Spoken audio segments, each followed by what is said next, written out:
we can start the session. The time is 11 a.m. Thank you very much. And it's really been a wonderful day for all of us. And this is the third day of the international webinar on how to turn engineers to entrepreneurs. Over to our team members to start the proceedings, please. Good morning, everybody. Let's begin with a silent prayer.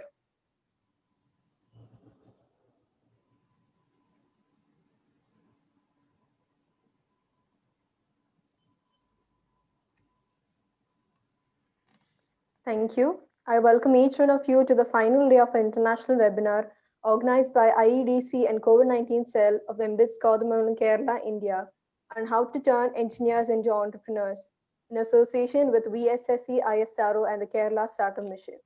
Let me remind that our webinar will be going live through Facebook, so if there are any questions, those could be asked in the comment section. I welcome Dr. P. Sojan Lal, Principal of MBITS Kothamangalam, Kerala, India, to welcome the gathering. Oh, thank you very much, Grayson. And it's again a wonderful day for today with Baselios Institute of Technology and Science MBITS, along with VSSC, Vikram Sarabhai Space Center, ISRO Trivandrum, and Kerala Startup Mission. We are hosting this program. And thank you very much for all the participants who have joined over here. And today we have our eminent speaker, Dr. Saji Gopinath, sir, and Ms. Shruti Gaddam from Hyderabad. So, and also we have our panel leader, Dr. V.Barla, sir. So welcome all the chief guests, keynote speakers, panel leads, and also Professor K.V. Jayakumar, sir, is also with us today. And all of you, please welcome to this program. And we also know that participants from various parts of India and abroad are also joined. Principals, faculty members, particularly students, young generations, welcome to all of you for this program. Over to our team for introducing our panel leader, Dr. V.Barla, sir, please. And few words from V.Barla, sir, as being a panel leader, sir. Thank you, sir. Let me introduce and welcome Dr. V.Barla. Dr. V.Barla completed his studies at NIT Warangal and IIM Ahmedabad. He started his career at IEDC and then worked at paper industry for 22 years before shifting to academics and research. The latest addition to his DBA, Doctor of Business Administration from USA. Dr. Barla is a recipient of the UNO and UPF Award, Ambassador for Peace. Dr. Barla, Professor and Director, Center for Applied Research, Hyderabad, India. Welcome, sir. Thank you, panel. Thank you, Dr. Sojan Lal, sir. With the permission, I would go ahead with a brief talk about this, particularly this seminar and my few experiences in this domain of turning engineers into entrepreneurs. Last 2 days, we've had a very, very wonderful time with eminent speakers and distinguished guests and audience. Particularly on the first day, Dr. Somnath sir and Dr. KPR Reddy sir from ISC Bangalore, Dr. Somnath from the ISRO, the eminent speaker spoke, and the significant aspects which came out on that day was that the inhibitions which students and young people have about entrepreneurship are not real. They are self-made. They are inhibitions which have been traditionally coming from father to son, son to son, and so on. But really, in the changed atmosphere, particularly in the post-COVID era, when the world is turning upside down, it's really important to see that our inhibitions and the parameters and the assumptions that we had in the previous 100 years, even I would say, particularly in the last 25 years, are not true. We need to design our own assumptions, our own parameters, and our own way forward. In this scenario, we felt that we must request all the speakers to be available to our audience, not only in this seminar, but the seminar should be an ongoing platform whereby the eminent people would be available. I had even requested, which Dr. Sojan Lal ji is making arrangements for people from ISRO, people from IISc, people from NIT and other places to be available once in a week for 1 hour, so that the apprehensions and the inhibitions that people have can be addressed. The questions about technology, questions about funding, questions about leadership, marketing, accounting, and whatnot, all that goes into the entrepreneurship need to be clarified then and there, so that young people would find it easier to, because in our era, when we have come to this stage, in our era, we had no opportunities like this. So many platforms, so many mentoring centers, incubation centers were not available. Therefore, a lot of us who could have been good entrepreneurs have not been able to become entrepreneurs because of the absence of certain encouragement, mentorship, and facilities. Whereas in this era, fortunately, you all have everything ready-made for you. You only need to take a decision what kind of a career you would like to build, particularly if you're looking at entrepreneurship. So we will make arrangement of having a Zoom session of any of the students, like a Zoom session, for example, Saturday 4 p.m. to 5 p.m. would be available. That link will be circulated to the audience who have attended the previous seminars, and they can enter. And if that particular speaker, like Somnath sir or anybody is available, you can chat with him, you can video call with him, you can one-to-one correspond, talk to him, so that he or she would be able to clarify the doubts from the horse's mouth, from a most successful person in life. Because if you go on asking here and there, you will get mixed answers. But if you ask from ISRO, if you ask from IISc, IIT, NIT, you would get fantastic and correct and precise answers. Therefore, this window would be available to people very soon, and welcome to the world of entrepreneurship. Thank you. Number two, in the sessions of yesterday and even day before yesterday, we felt that the financial constraint is not a constraint. There's a lot of funding agencies, a lot of venture capitalists, a lot of angel investors who are available, who are looking for good ideas to fund. There's a hell of a lot of money which is available. So therefore, one parameter, one decision or one conclusion that we made was that young entrepreneurs should be able to get all the assistance, marketing, technology, financial, capital arrangements, leadership, and all these things are available to them. And they are collaborators. It is not that you alone as a young person would be swimming the ocean. It is the team which you will make. And the team consists of people from all walks of life who have mastered. Therefore, your risk is spread. There is no risk. Risk is only perception. Risk is only imagination. Risk is not real in the changed circumstances. So therefore, what is your role as a young person? You may be mechanical engineer, IT engineer, you may be a chemical engineer, metallurgical or biotechnology. You must look for generating good ideas. We would like to fund, anybody would like to fund and support if there is a trailblazing idea which is absolutely going to change the world. For example, Ola has come out with the aggregation of the car owners and the customers, the travel commuters.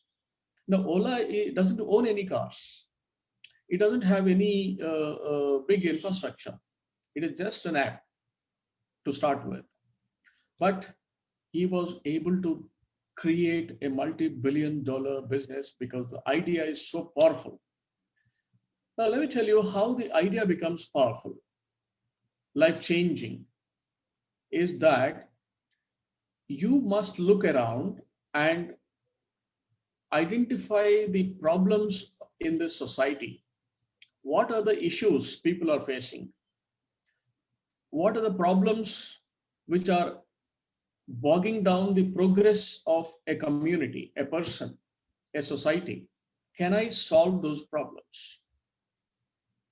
Let me give you an instant example. in the first year of engineering, most of the students are failing. 50% of the students fail in 50% of the subjects. This has been my experience as the principal and director of the engineering institutions. Now, what is the problem? A student is consistently failing. He was a good student. In the 10+2 level, he did very well. His GPA was 9, it was 8, and so on. And coming to first year of BTech, he's failing in the engineering drawing, M1, M2, even English, and the next year it becomes heavy. The reason is that studying high school and middle school is not same as studying engineering. Here it requires imagination, application, practical thinking, whereas earlier it was mugging. It was just remembering and mugging. So this change, students are not able to absorb, therefore they are failing in the first year. Second year, they would pass, third year, they would pass, somehow in 4 years, he is completing BTech. But then the story has been a tough rigmarole. Now, the failing students, can you create an app whereby the teachers, whoever it is, he may be in London, he may be in Timbuktu, he may be in Bhadrachalam or in Kerala, Tuticorin, or whoever where he is, there may be teachers of engineering drawing, there may be students of engineering drawing. Create an app. That app should instantly say, hey, your next door, there is a teacher of engineering drawing, M1, M2. He would be able to teach. He has got videos, he has got lessons, he's got everything, Zoom on you, so that they can see that every day 1 hour you study engineering drawing, and then give it's like GRE or GMAT, and then you pass. Go to your examination, and your college will be happy to see you passing your examinations. This platform, passexam.com, let us call it passexam.com. If somebody can create it, what happens is that the crores of students, lakhs of students who are languishing and who are failing would be, the education becomes a pleasure, a fun, instead of a punishment. So can you think of, because this is a problem, how I thought about it now and never before. Now instantly I thought of it because seeing the engineering phases, seeing the problem there, hey, there's a problem here. Let's address this. And there's Ola there. Can the Ola model be simulated to students and teachers? Why not? You have created an app. Write an app, go to an expert, get an app written. There'll be a lot of people who would fund you if you can create this app, because students, parents do want this kind of a thing. I just gave this example to drive home the point that beautiful solutions come from the society. They don't come from the laboratory or a computer or Google. That is trash. Ideas have to emanate from the society, from the people who are suffering. You can write a great poetry when you suffer yourself. So like that, look around, come out with beautiful ideas. You don't need your parents to be great, wealthy people. You don't need your great technology, knowledge and skill, nothing. You just say that I have an idea. I would like to be incubated. I would like to be mentored. I would go to IIM Bangalore website. In that website, there is a window whereby you can enter your idea. And if the idea is trailblazing, then the IIM Bangalore people will call you. They'll fund you. They'll mentor you. There are a lot of people who are around there who are ready to venture capital and angel invest. So these things were available. Like that, you have IITs, you have NITs, you have every big institution have got ISC Bangalore, got a fantastic incubation center. So you would be able to, so while you're studying the first year, second year, third year, be an entrepreneur. It is not that after finishing, you should be an entrepreneur, not necessary. You should be an entrepreneur while studying itself, because entrepreneurship is inborn. Entrepreneurship is in you. Your grades, your academic performance, your pass fail has nothing to do with Zuckerberg failed. Many people have failed, and then they come out with the world class entrepreneurship. So therefore, entrepreneurship is inborn, it's human, and only human beings can do it. It requires a mental exercise, the power of the mind to work, which anybody has. A failed student, past student, a carpenter, a beggar would have enormous thinking power God has given. Unfortunately, we don't exercise our mind. We are one-way driven. We are just going after the sheep, one sheep after the other, second sheep, first sheep. We're going after the, oh, that boy is like this, I'm also like that, the girl is like this, I'm also like this. You should be like this in the society. You cannot be a rule breaker. You cannot be an out-of-the-box thinker. This is bullshit. The traditional mindset taught by parents and grandparents is hurting the entrepreneurship thinking of students. While the good values, good ethics, good ancient morals being absorbed, you should also break out. You should think forward. So therefore, look around and come out with ideas so that you would be able to create enterprise of your own.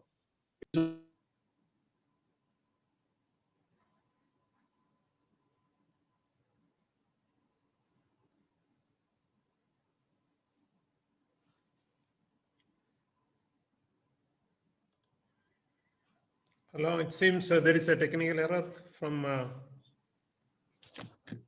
Barla sir. Yes, sir. Sorry for the interruption. Yeah.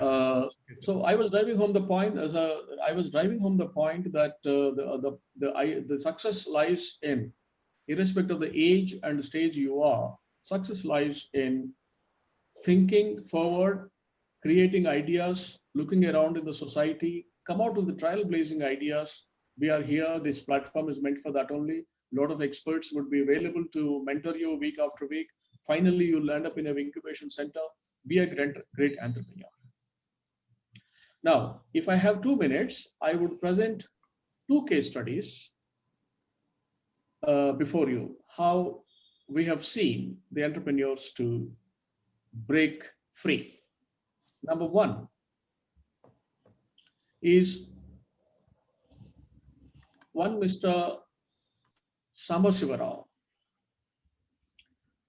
who was working in an IT company, who, because of the swine flu, those days, he was attacked by swine flu and lost his eyes. Left eye still just 25% visible, right eye 100% not visible. This is the situation of that person, and he lost his job in IBM, and he went here and there, and he could not get help anywhere.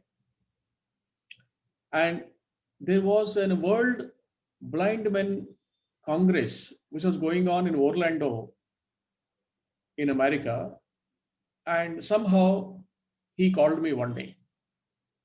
Sir, I was seeing your references in the press, and you've been addressing the meetings, and you've been a principal. There's a website where I've seen your Facebook, where I've seen your this thing. May I talk to you? You're welcome. Finally, after a few days, we met each other, and I wanted to encourage that person. I said, you want to attend Orlando Blind Men Conference? Yes. Immediately, I bought a ticket for him, $204 ticket to Orlando, 79,000 odd rupees those days. And 2012, it's not earlier than that, it's about 2012, 13, that academic year. He went to Orlando. He traveled with the help of airlines people. He went to Orlando, attended the conference, a 3-day conference, and then he came back. He is working on bionic eye, a spectacle for the blind men. He's become a great entrepreneur, and he's working on that project. And very soon we will come out with a bionic eye for the blind. So this is been successful because of two reasons. One is the drive, zeal, enthusiasm I saw, and I wanted to help him. The other one is the mentor, a person who can encourage, who can fund if necessary.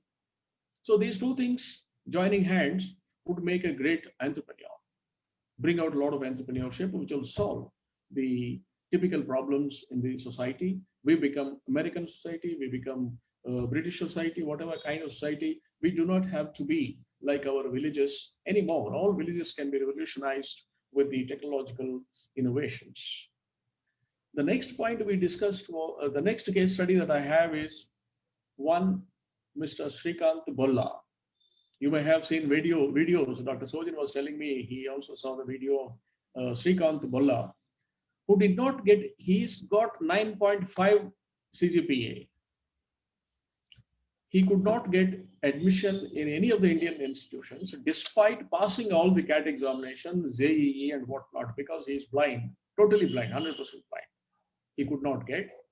And finally, MIT, Massachusetts Institute of Technology in USA, gave him admission. He finished his MS, he did his research, came back to India, and in Hyderabad, he's running Bola Industries today in his family name.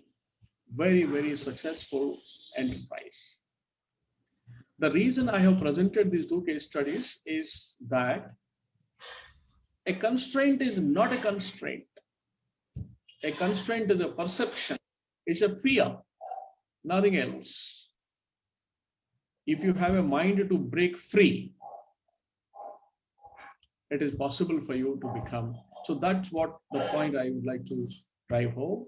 And we have also discussed about the people. Okay, the people being available. A lot of people are not able to still figure out what kind of ideas we must. It is not necessary that everybody should think of IT. It seems America is our role model. We would like to dress like America. We would like to speak like America. We would like to ape America in everything. We must realize that America is nothing. America is made by Asians and other people. We can create America in our own country, in our own villages. So the IT and software is not the ultimate destination of anybody. It is a tool for human progress. It is just a tool. You have real engineerings, you have mechanical, you have civil, you have electrical, electronics, metallurgical, all great engineering subjects, also along with IT and software. You must look for innovations. In your own 5 minutes more, sir. Another 5 more minutes. Trying to become a coder. Go to Anderson Street or go to Amirpet or go to XYZ place and learn some coding and become a coder, become a clerk just for a few dollars. It is not necessary. Kindly believe in yourself, believe in the mental prowess, the IQ and EQ God has given you. You will be able to become. And do not create entrepreneurships for face powders and lipsticks. Create entrepreneurship for roti, kapda or makan, food, shelter and clothing. That is what India needs. That's what your villages need. The day you have revolutionized your villages, you have made India as America. India will be the world destination, be it pharmaceutical, be it IT, be it whatever. It was India before British Raj. It was the center of the world, envy of the world. It's only the British Raj which we lost, and then we are trying to recoup now. Anyway, with this confidence that I wanted to give it to the young generation, move forward. The world is, sky is not the limit. The world is open, especially in the post-COVID era. You will be able to bring out successful entrepreneurship. Thank you very much. God bless you. Over to you, sir. Thank you, Dr. Barla, sir. It was really an amazing experience as a mentor I know that you have lots of examples, and you just brought out 2 case studies with Srikanth Bolla from MIT USA and other gentlemen also. That's really inspiring. And thank you very much for these opening remarks from the panel lead, Dr. V.Barla, sir.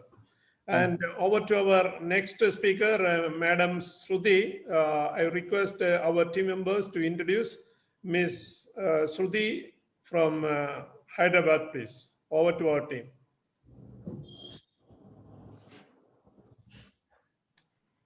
Ms. Shruti Gaddam, a civil engineer by education, Shruti changed her profession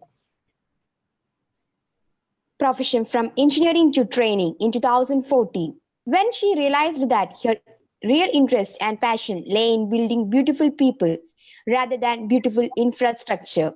She served as managing director and the lead Nation Training Services, which is a training and skill development organization that trains the corporate, government staff, students, teachers, college faculty, parents, and administrators of educational institutions in life skills, leadership skills, and peak performance.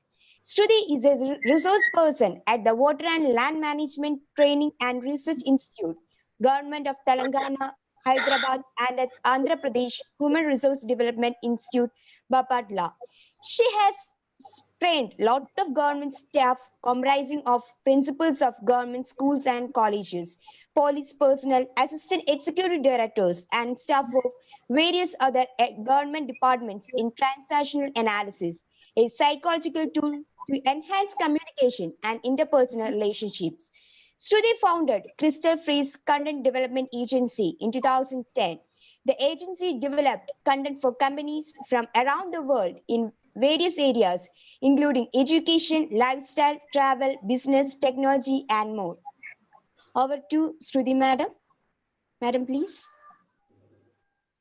Good morning, everybody. Wonderful morning. Thank you for introducing me. Barla sir, that was a wonderful context setting for the session today. So I am Shruti. I'm the Senior Program Manager at Telangana Academy for Skill and Knowledge, a Government of Telangana initiative that works primarily on skilling students in different areas. And entrepreneurship is one of the areas that we work on. So with that context, I'd like to start I'll probably share my screen.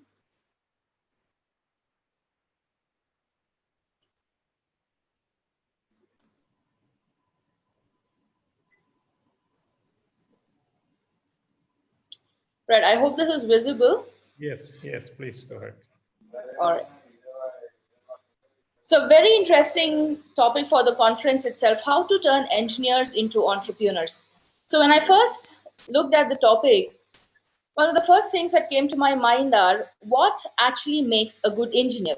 So let's go to entrepreneurship slightly later. So my first thought was, when you say somebody is a good engineer, and I'm sure most of the audience here are engineers, how do you actually define that? I did some Google search, and I, being an engineer myself, a little bit of introspection, retrospection, and some Google search later, I came up with these aspects that actually make a good engineer.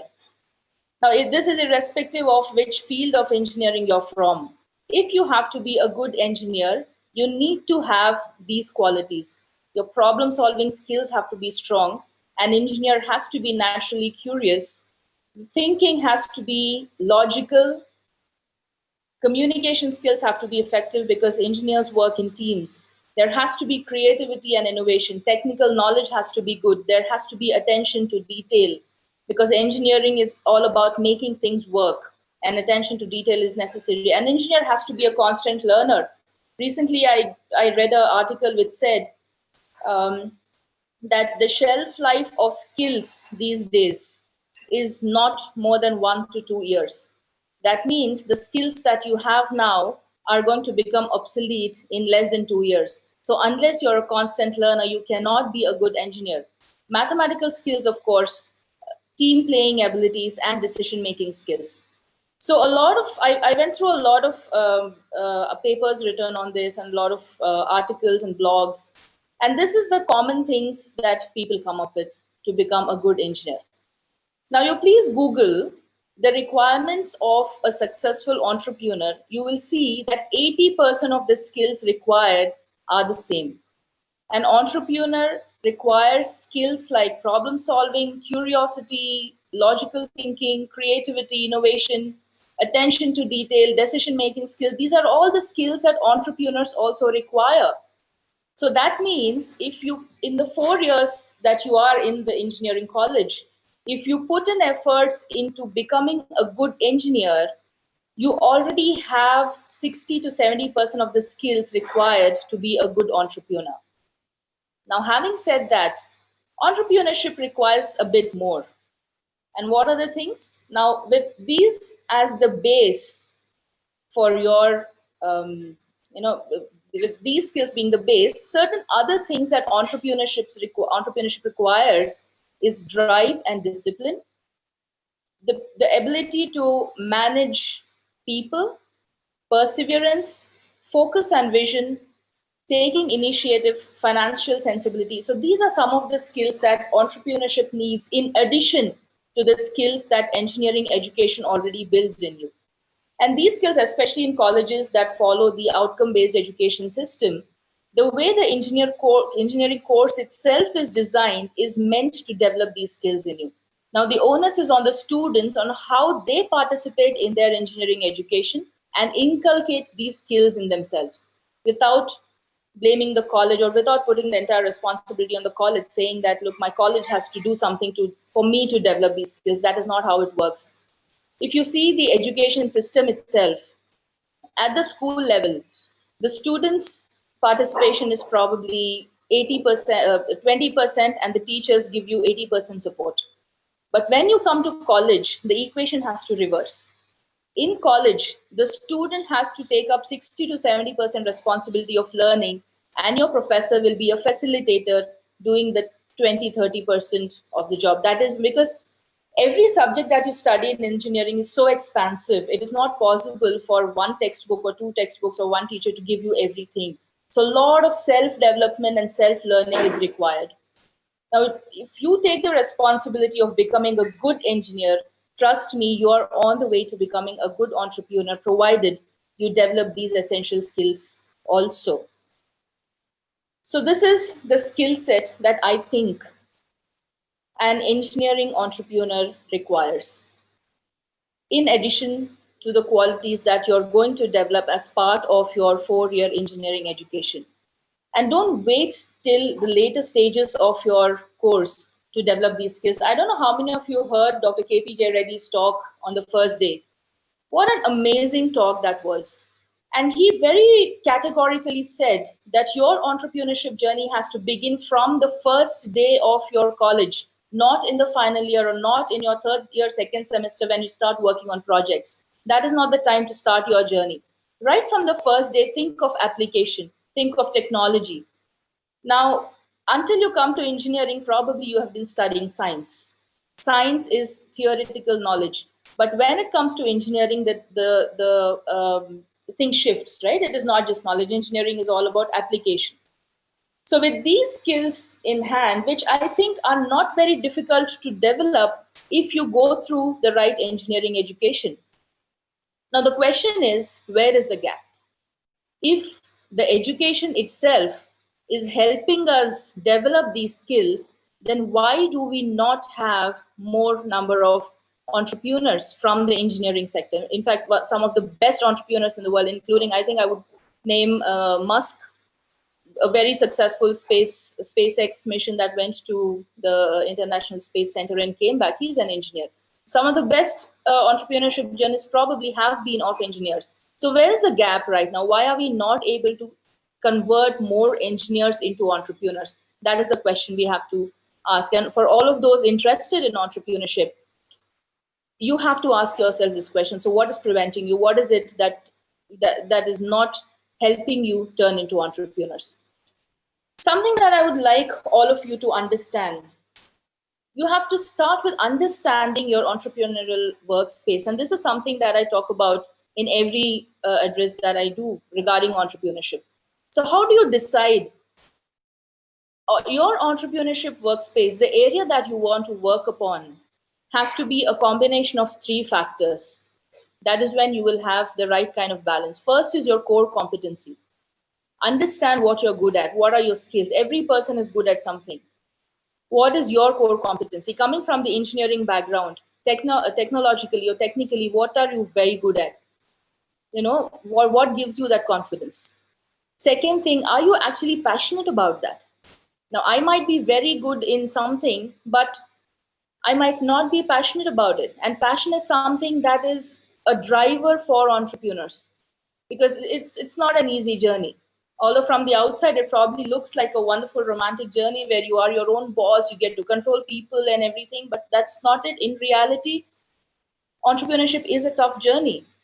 And unless you have some self-driving force, you know, some kind of self-motivation that will help you come out of all sorts of challenges, even when you're at the lowest, even when your experiments are failing, you know, you feel like giving up, and you're still able to stand up and work towards your entrepreneurial venture, it requires passion.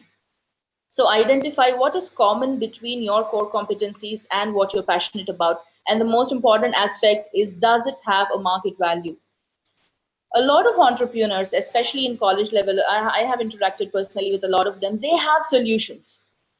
They start working on solutions without identifying the problem first. And that is where the problem begins. Why do 19 or 95% of entrepreneurs fail? One of the reasons is they come up with a solution without being very clear and very definite about the problem.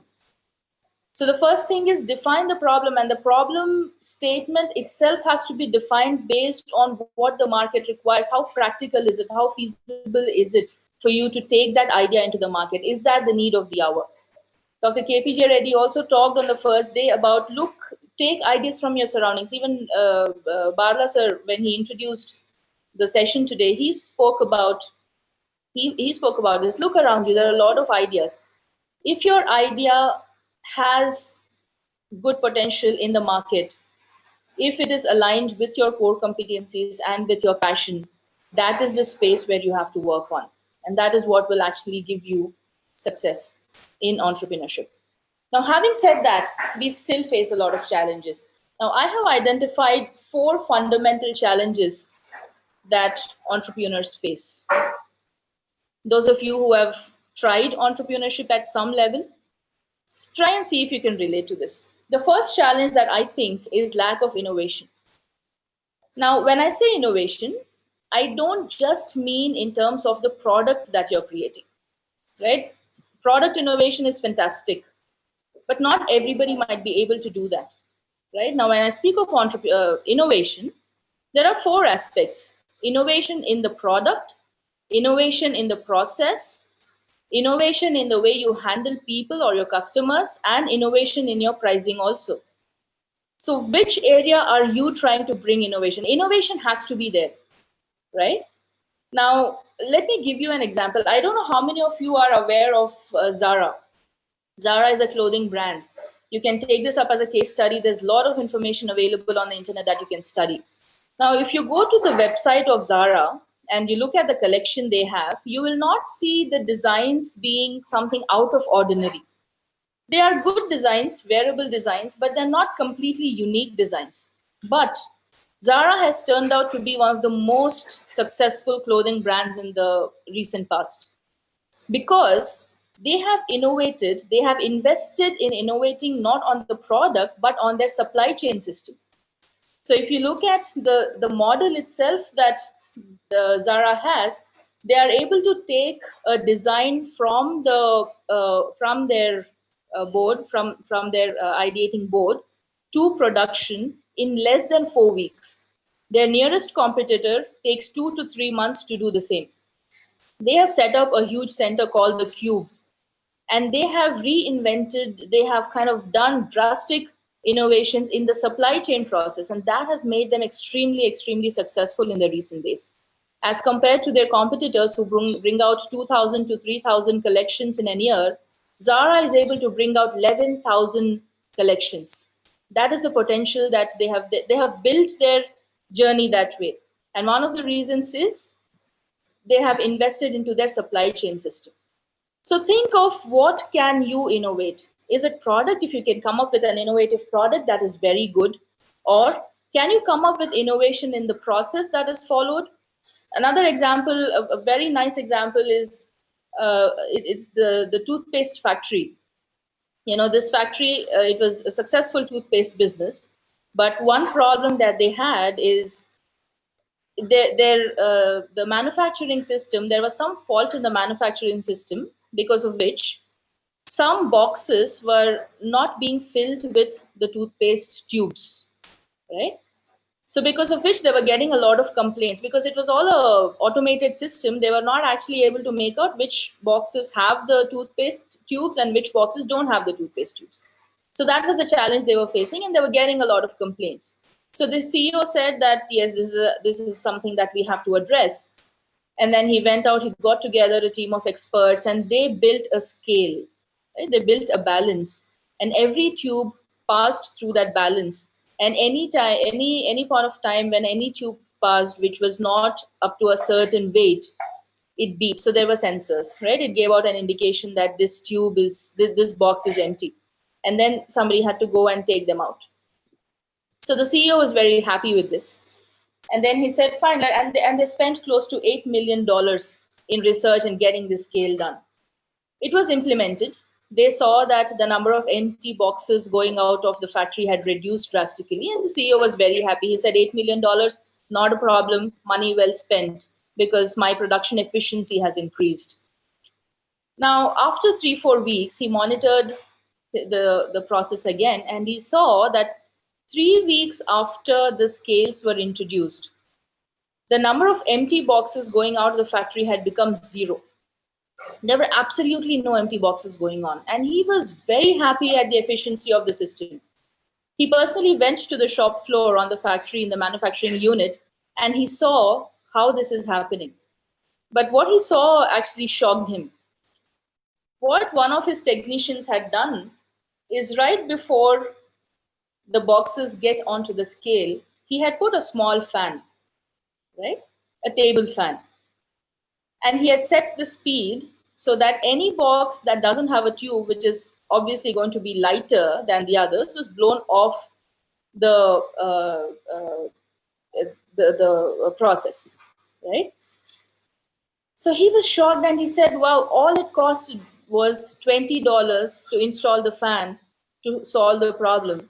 And they had ended up spending $8 million. So when we talk of innovation, it means how do you creatively think about it, right? How do you creatively think about solving problems? It might be something that you experience and you come up with something totally new, or you take an existing system and make it more efficient. So innovation is necessary for entrepreneurship. Where you want to innovate is something that you can decide based on your competency. So you either do something different or you do something differently. The choice is yours. The next challenge that entrepreneurs face is not knowing why. Why do you want to become an entrepreneur? That is a question that you have to answer. You have to ask yourself. It is not about what I want to do. It's not about how I want to do it. More important is about why I want to do it.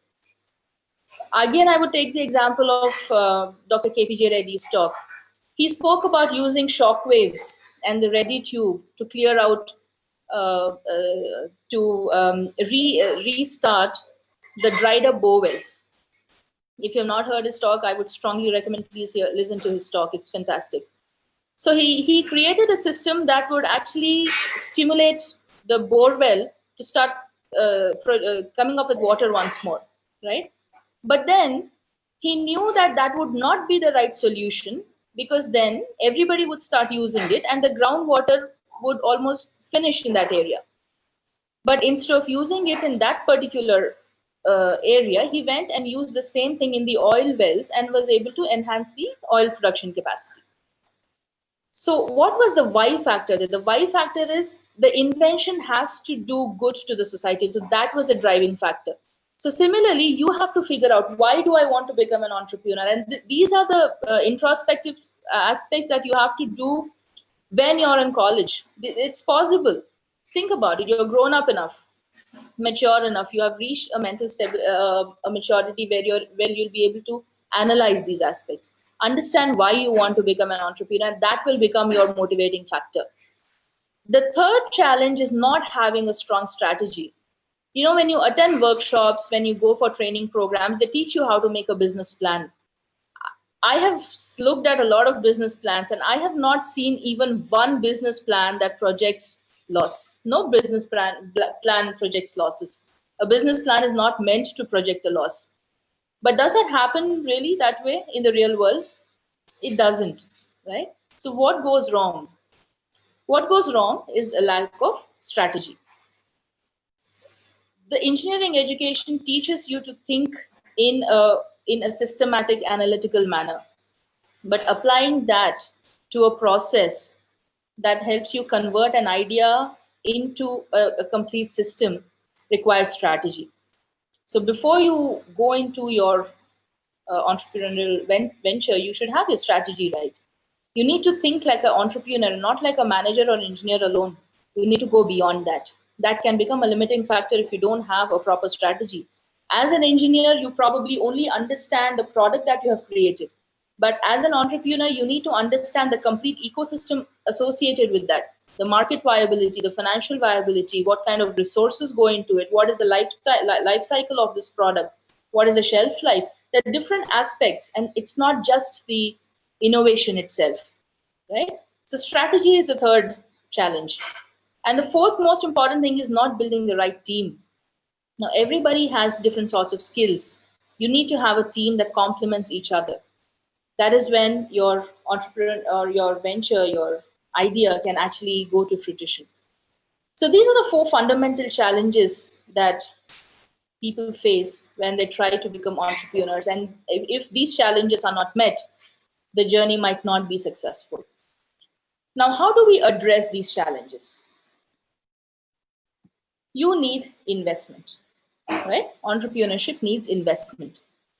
Now, when I talk of investment, what comes to mind? One of the first things that comes to mind is probably money.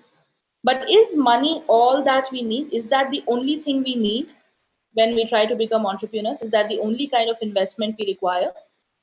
Definitely not. There are multiple types of investments that you need to make to become an entrepreneur from being an engineer. This is a no-brainer. Finance capital, definitely required. This is one of the investments you make. But then, college is the time for you to start understanding the words that you see on the screen right now. There's patient capital, venture capitalists, bootstrapping, incubators, angel investors, crowdfunding, seed funding, grants and subsidies. What exactly are these terms? Have you heard these terms before? Do you understand the difference between venture capitalism and between venture capitalists and angel investors? Do you understand the difference between seed funding and crowdfunding? Do you know what is patient capital? Do you know what is bootstrapping? Do you know what are the grants and subsidies available?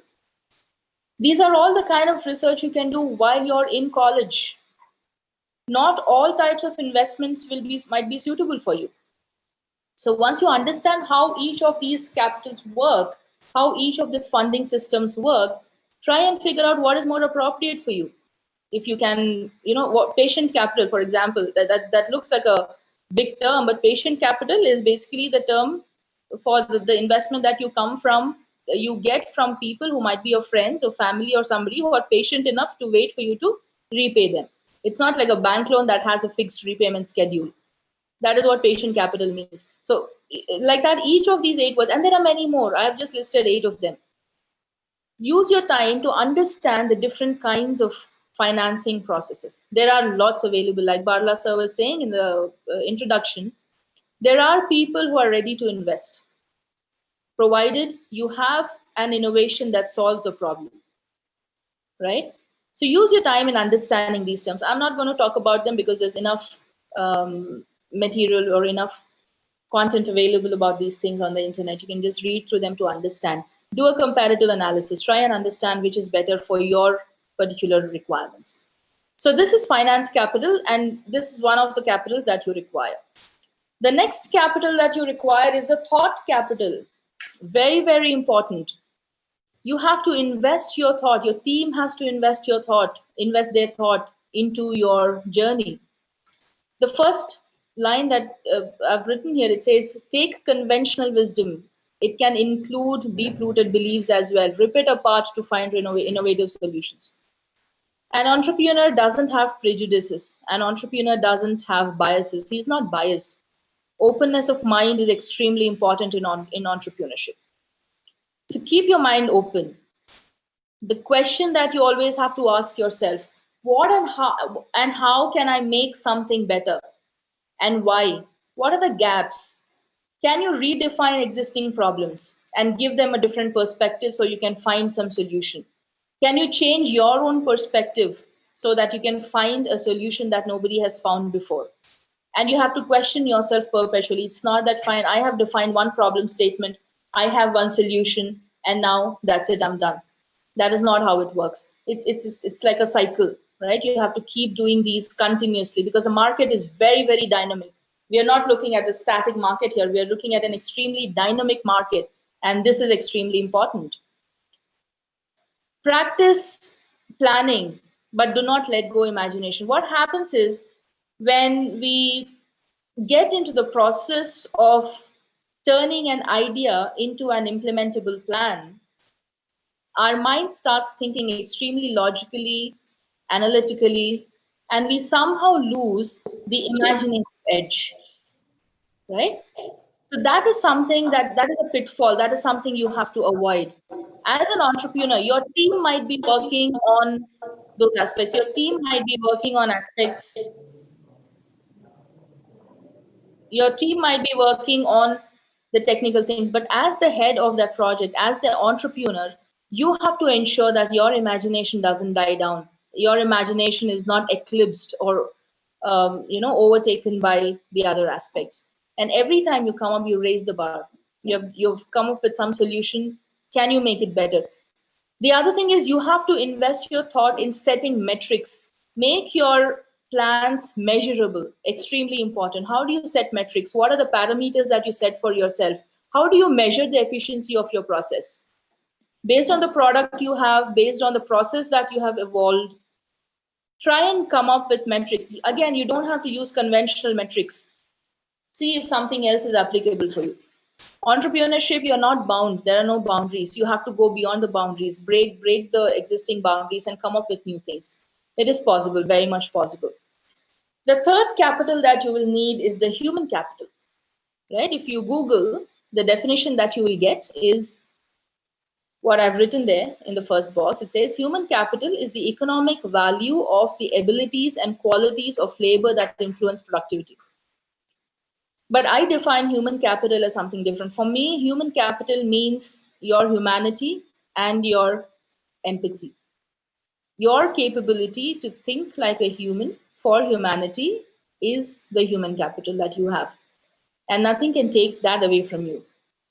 So even in your entrepreneurial journey, the human capital you have, how relevant can you make yourself to the humanity right now? And when I mean humanity, I mean the kind of problems that humans are facing. So human capital, your team, is something that you have to invest into. The final one is your social capital. When I say social capital, I mean your network. Entrepreneurs need a network. You can't sit in a room and think that you can, make something drastic. It doesn't happen that way. You need a network. Entrepreneurship need networks. And the good thing is, now we are doing this conference virtually. If this conference was not virtual, if it was real, then you would probably meet a lot of people in person. Some of them would probably resonate the ideas that you have. They'll probably be like-minded people. You might probably find somebody whose thought frequency is the same as yours. And you connect with people that way. That was what was happening before the COVID aspect happened. But now, with such conferences being shifted online, we've got to capitalize on the virtual space to build our network. And trust me, once you get used to leveraging the virtual platforms, you'll be amazed at the kind of connections you can make.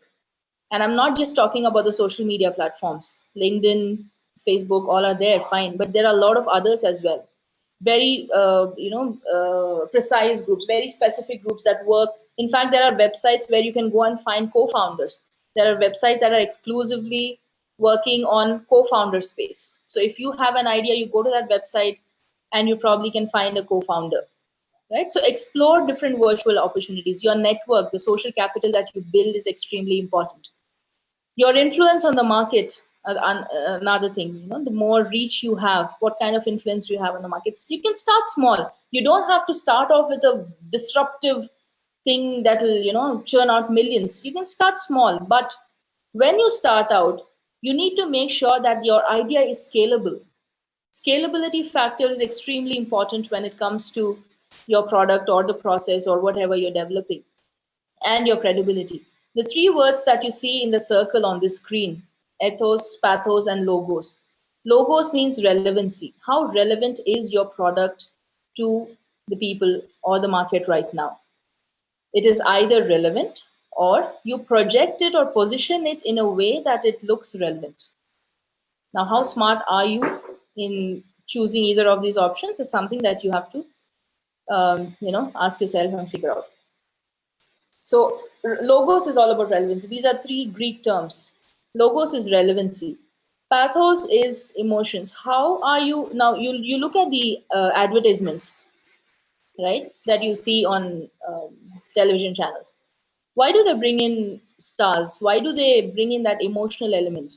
Because ultimately people are emotional buyers. Your customer will definitely have an emotional element when he tries to buy your product. So how are you positioning yourself and positioning your product or your services in a way that strikes an emotional chord with people? That is something that you have to think about. And ethos. Ethos is your credibility. How credible are you? What have you done to establish your credibility? All these are part of the entrepreneurial journey, and one cannot exist without the other. You can make your product relevant, but if it is not credible enough, people will not buy it. Or if they're not emotionally invested into your product, they're not going to pay a lot of attention to it. So the social capital that you have based on the ethos, logos, and pathos will help you turn your idea into a viable entity. So these are the four kinds of investments, the four kind of capitals that you need: finance capital, thought capital, human capital, and social capital. Understand the challenges that you're facing, understand the different kinds of investments that you're going to make. Understand that entrepreneurship is not just for a certain class of people, entrepreneurship for everybody. In fact, everybody who, you know, people who stay in Telangana at least. I was reading the Deccan Chronicle in the morning, and a very interesting innovation I happened to read. This is a student of class 8 in Nizamabad, in a very remote village. They had this problem of monkeys, right? He personally doesn't have the problem in his village, but in his grandfather's house, monkeys are a menace. So this guy decided, this kid, 8th standard kid, he decided, let me do something to get rid of the monkeys. And he has created a monkey gun, okay? With 300 rupees he has spent on buying the materials. He has used 2 PVC pipes, and he has used a couple of chemicals, and he has invested a gun that is able to get rid of the monkeys in that area without harming the monkeys. These are not guns that will tranquilize the monkeys and then they will be taken off. Nothing like that. It's a very nice idea, simple idea. And now his idea has been taken up by the corporation people in that area, by the authorities, and they are using his idea to get rid of the monkeys. IIIT has encouraged him. They have even displayed his idea in one of their science exhibitions. So that is innovation. And innovation, like I said, doesn't have to be something disruptive. It's good if it's disruptive, but it does not necessarily have to be. Right? So look around you. Ideas are plenty. Plenty of ideas. The limitation is just in the mind. If you look at the way the number of the youth population of India, it is not possible for the industries to provide employment to everybody. We are facing a huge unemployment issue, especially in the present times. It is just not possible for the companies, even if they set up huge establishments in India, they cannot employ everybody in their businesses. Entrepreneurship could be rural entrepreneurship, could be social entrepreneurship, could be technology entrepreneurship, talking to engineers, technology entrepreneurship. You have to come up with ideas to become more self-sustainable, self-employed, and become an employment generator as well. If you just sit and wait for jobs to come to you. Yeah, maybe another 5 more minutes, please. Yeah, I'm done. If you wait for jobs to come to you, you're going to probably have to wait for a long time. So have your options open. The entrepreneurship arena is open, and like Dr. Barla was saying, support is available, and support is available in a way that never has been in the past. The kind of support that entrepreneurial the space itself has, the ecosystem itself has. In Telangana, we have two major areas. We have the V Hub and the T Hub, and a lot of work happens. Now T Works has started, and T Works is a place where they build a product for you, right? It's a very innovative idea. We also have TSIC, Telangana State Innovation Cell. So Telangana is going big in terms of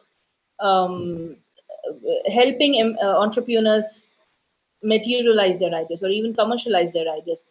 Kerala has the state innovation mission as well.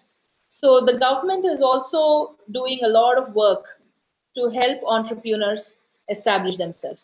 Make use of these opportunities, overcome the limitations that you have in your brain, invest in yourself, invest. If you see some design thinking workshops happening, go and attend the workshops. The more people you interact with, the more it will open up your mind. But don't restrict your thinking to what you listen from others. It is not just picking up something and following it. No, what can you add? How can you modify it in a way that makes it more appropriate for you? The mindset is extremely important. The ability to look beyond the obvious, invest in the right kind of capital, identify the challenges, and then have a strategy to move ahead. With these, I think students in engineering colleges start by becoming good engineers. And when I say good engineers, I don't just mean the technical knowledge, the skills that an engineer is supposed to have. I am an engineer myself. I did my civil engineering, but the job I have right now, I'm not using the technical skills that I learned, right? I'm not using civil engineer. I'm a civil engineer, but I'm not designing buildings right now. So did my engineering education go waste?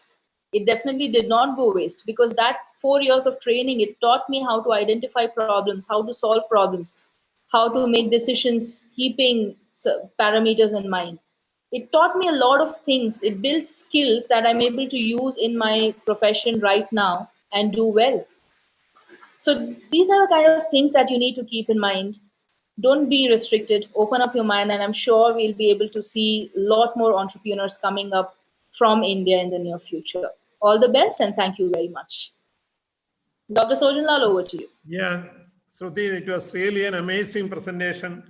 I also learned a lot of things. You started with the development of essential skills, and the very particularly important, the various types of investment you made is very bit of attraction for, I hope that it's for all the younger generation, because the finance capital itself, you have gone in very detail about all these venture capital, bootstrap, incubators. So no, I believe that with the details, they will be able to Google and get this information.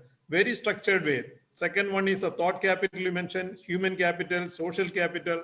So that's a very big learning for particularly youngsters, but myself also learned a lot, because I never got a consolidated, structured way of presentation of this, my first attempt in getting this. And thank you very much on behalf of MBITS Engineering College, all the participants, VSSC, Vikram Sarabhai Space Center, ISRO, and Kerala Startup Mission. Thank you very much, Shruti. Thank you, my pleasure. And next we have our Dr. Saji Gopinath sir is here with us. And sorry that sir, because of the naming, we could not identify you, though you are there from since 45 onward. So that is why the change of order has come. Over to our team for introducing Dr. Saji Gopinath sir. Over to Saji Gopinath sir. And before that, we'll give an introduction about him. Thank you. Thank you, sir. Let me introduce and welcome Dr. Saji Gopinath. Dr. Saji Gopinath is the Director of Indian Institute of Information Technology and Management, Kerala, and Chief Executive Officer of Kerala Startup Mission. Before assuming these positions in April 2017, Dr. Gopinath served IIM Kozhikode as its Dean Academics and Professor in Operations Management for over 17 years. He was also the Director of TAPME Manipal and the founding Dean of Bennett University set up by the Times of India. He also serves as visiting faculty in a few universities in Europe and Australasia.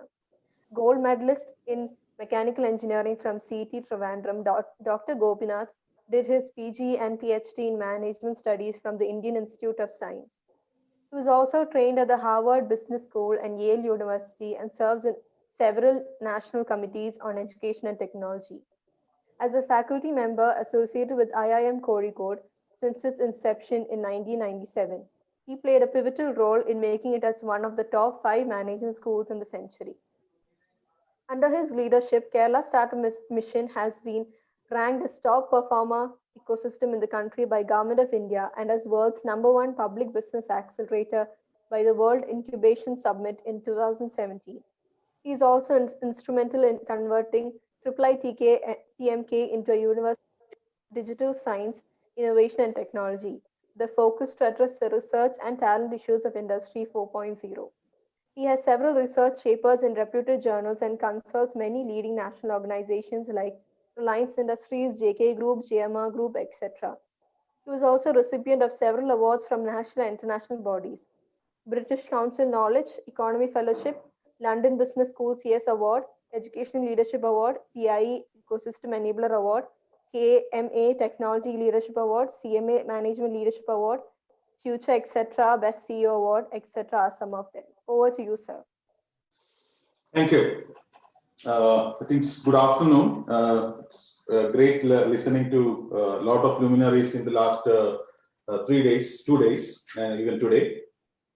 It's a great learning experience for me, and congratulations for Dr. Sojan to bring such a eminent set of panelists and keynote speakers, which I'm sure that has motivated a lot of students and participants, which I believe almost around 300, 350 or 500 plus people are there, into looking at entrepreneurship in a serious manner.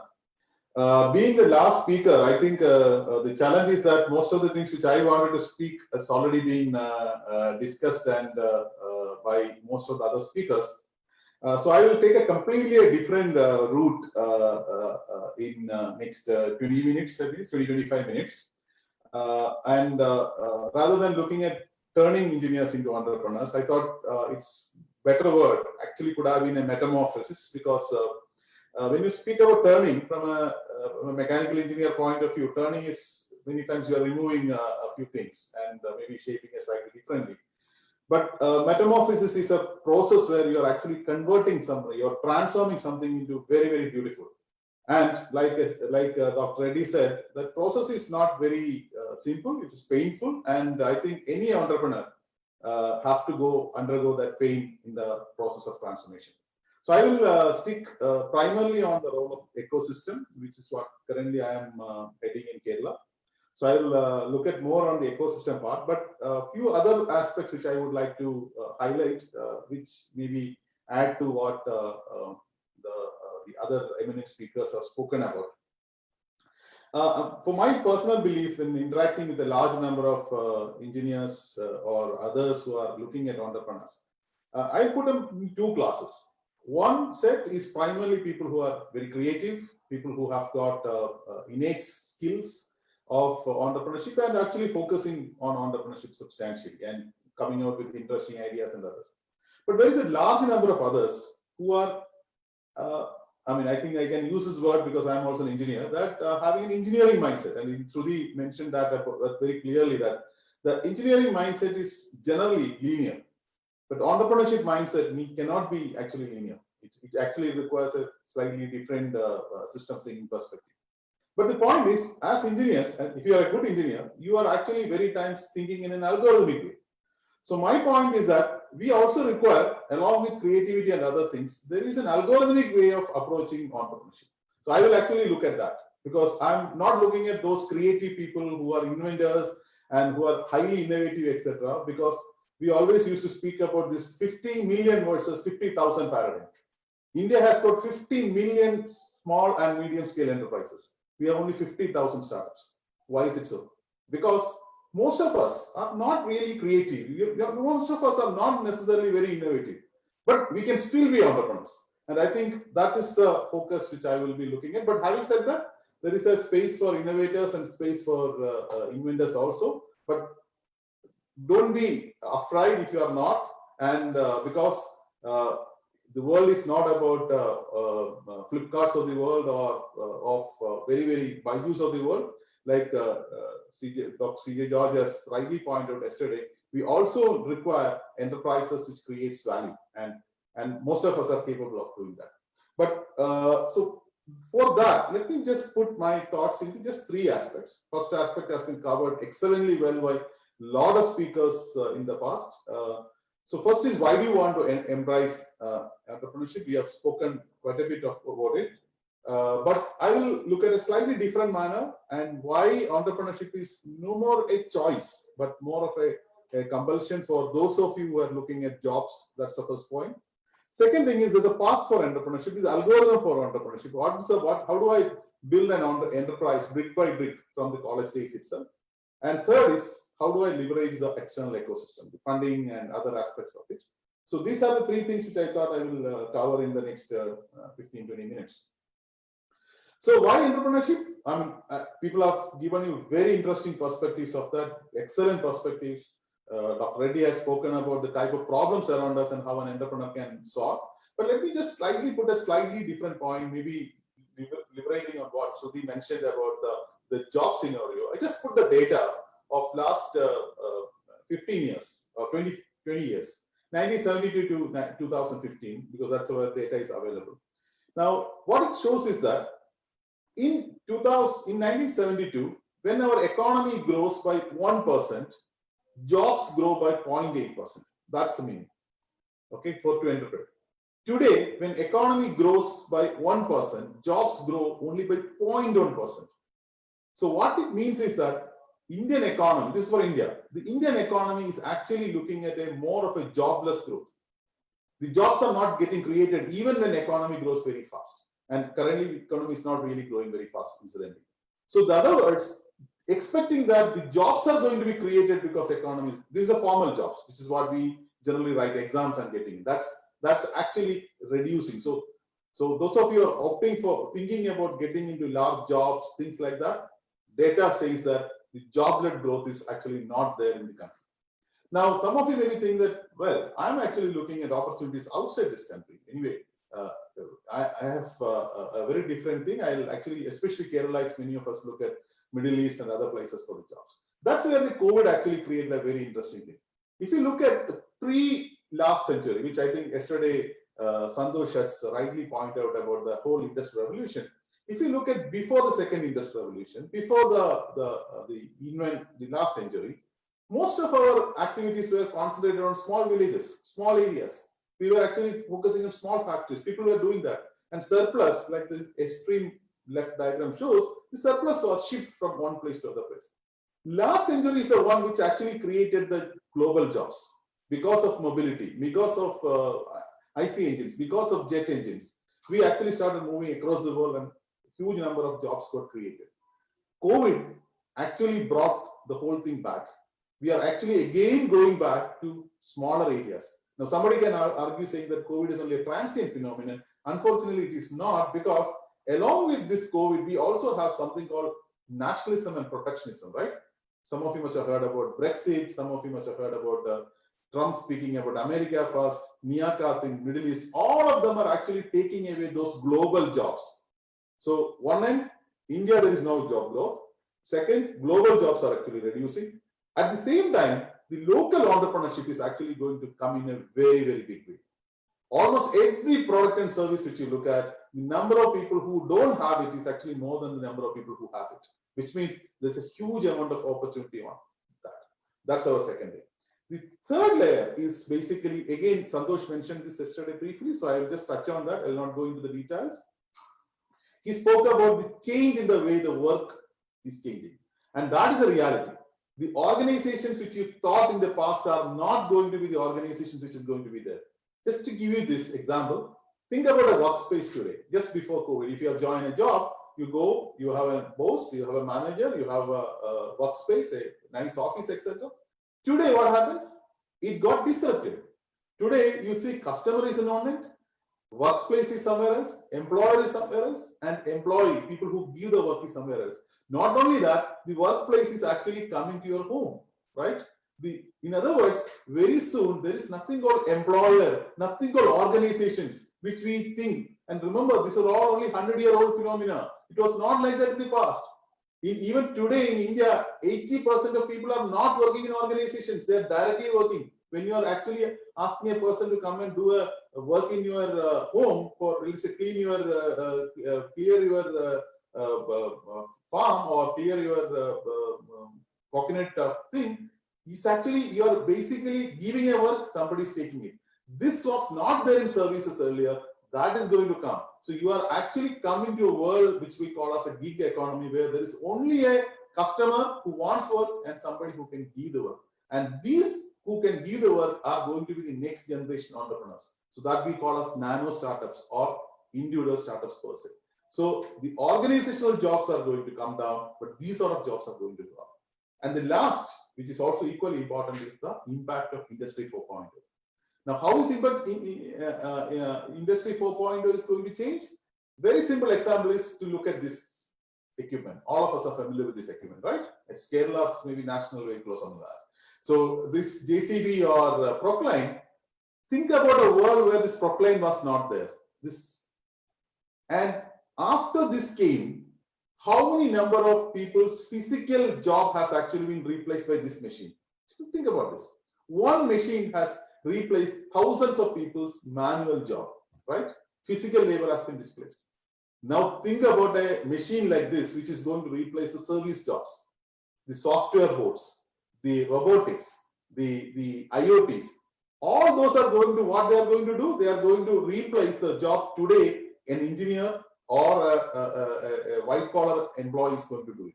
If you still have a doubt, I strongly advocate that go and visit YouTube. There is a very interesting video called Humans Need Not Apply. Just Google it out, you can see that. It actually tells you how cognitive jobs, how professional jobs, how creative jobs are going to get disrupted in Industry 4.0. But having said that, this also gives a very interesting perspective. I'm sure many of you know about this magazine called Business Today. It's actually one of the top business magazines in the country. In the front page of Business Today, you can see two kids with a little vague looking product. And these two children are like you a couple of years back. They passed out from a college in engineering college, again a rural engineering college in Kerala in 2017, without any family background of business, but very creative and more than creative, very high engineering skills. So they actually identified a problem, and the problem all of us are seeing. And when you go out and if you see an open drain, what we do? We close our nose and walk around, right? When you see an open drain. But there are people who get into this drain and clean it. We must have also seen that, and we must have read in the newspaper somebody go into a manhole and die. So much so that in India there are 32 lakh people who are doing this job every day. So that is a number of people who go into a drain which we won't even like to go near it. So these children who came out of the college, mechanical engineers, university toppers, they said that what is our objective if we cannot change the life of others? And they decided to start a small enterprise in 2017 July. And in 2017 July, they started. Some support we have given, very minimal support. Somebody who speaks about funding, etc., can understand that you don't require a huge amount of funding for doing anything great. 2018 February, their first product came. A picture of a person standing in filth, cleaning a drain is the one which motivated them. The same person whose life was always in filth actually operated this machine and cleaned the drain without getting into the drain at all for the first time in his life. And that was launched by the Honorable Chief Minister in 2018 February. 2018 October 2nd, Honorable Prime Minister, UN Secretary General jointly launched the second version of this from the Rashtrapati Bhavan. What I want to tell you is that this is the power of today's entrepreneurship. A children from rural area coming in, good engineers, developing a product which solves the problems of manual scavenging. Big problem for India. Today they operate in 12 states. Their company is valued more than 200 crores. Started with 5 lakhs in 2017. This is the power of today's entrepreneurship. And it is possible for each of you sitting there to create such enterprises. What Gen Robotics did, anybody can do. Because this is something which we need to start looking at. Can we actually use this sort of opportunities, which a lot of people have told us, to lead the next way of growth per se? And that, how do we do it, is my second point. So let me summarize what I said. A, jobs are coming less, disruption is coming, but at the same time, if you are really oriented, you have opportunities for that. Having said that, what are the paths to entrepreneurship? Let me put 4 elements to this, summarizing most of the things which people have spoken about. The first and the most simple and the most efficient and very easy is imitate. Look at this. Most of the people in entrepreneurship today are not doing anything innovative. They're just imitating, right? I start a shop. What do? I look like another guy's shop and maybe make small changes, etc. So one is that if you are not really innovative and you are not having a lot of skills and other things, don't worry. A large number of opportunities are there even in imitation. Because, as I said at the start, a large number of people in India still don't have access to products and services. If you can actually make access to product and services which some other part of India has got, you are actually having a large market. Just an example, curry powder, a simple thing. But if you look at packaged curry powder, quality packaged curry powder is still not available in a lot of the part of the world in India. Can I create something like that? I have a large marketing. I'll come back to that a little later, more detail. Second is adapt. You take somebody else's product, somebody else's technology. As engineers, colleges have got a lot of technology. Take it, improvise it, and you can create enterprises. Kerala has got a world's largest blood bag manufacturer. I don't know whether you know about this. World's largest blood bag manufacturer. If you are getting a blood transfusion anywhere in the world, the chance is that 90% chance is that the product is actually made in Trivandrum. 90% chance. And that is a product technology which is taken from one of the institutions, Sri Chitra Institute of Medical Sciences, and a company has actually improvised on that and created a world-class enterprise. That is possible. Adapt. Third is innovate. I will come back to innovate. What people already spoke about it. And third, if you have the skills like Dr. Reddy has, if you have observation skills like that, plus very, very, very, very, very important. I think I wanted to stress that. When Dr. Reddy saw the reverse flow, he did not just went silent. No, he studied. He studied and he looked at, he wrote equations, he went into the details and then developed. So there's a lot of perseverance in that. It is not only observation. Observation translating into a product is actually invention. And that, to me, I don't think most of us may not have that capability, and don't worry about it, but you still have the other thing. The circle shows if you take the entrepreneurship canvas in the world, where large numbers are there. Large numbers are there in the adoption. Next is adapting, innovation, and invention. So each of these are important. But what is more important is that whatever you do, these 3 things have to be there. Otherwise, you will bound for failure.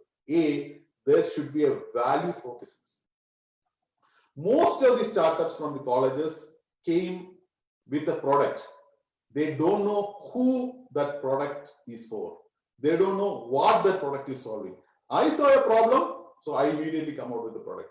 Do the world wants it? Can you actually deliver to the world at a cost the world can afford? Many times you don't have the answer to that.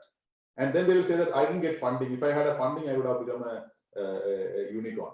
That's actually the stupidest thing which you can say.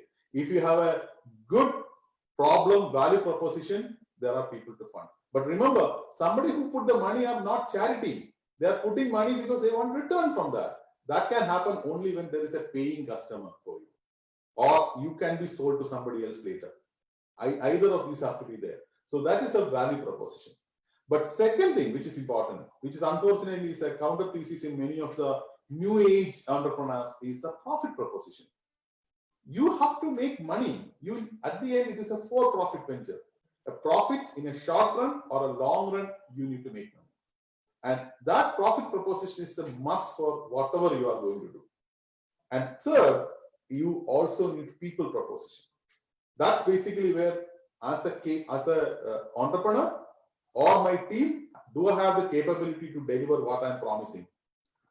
See, for example, Dr. Barley has given a very interesting thing at the start, saying that why don't we create an app which can actually take, it's like a Ola for teachers.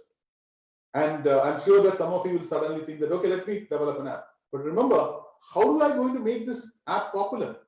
How do I going to reach out? Because in your mobile, you have 250 apps minimum in your mobile itself, of which you may be using only 5 apps. How do I ensure that this app is going to be the best app? And do you test this app in multiple environments? Many times the answer is no. So there is an engineering element on that. The ideas need to be translated into action, requires the execution skills. That's basically where the people proposition comes. Passion for excellence. Not only passion that I will excel in the world.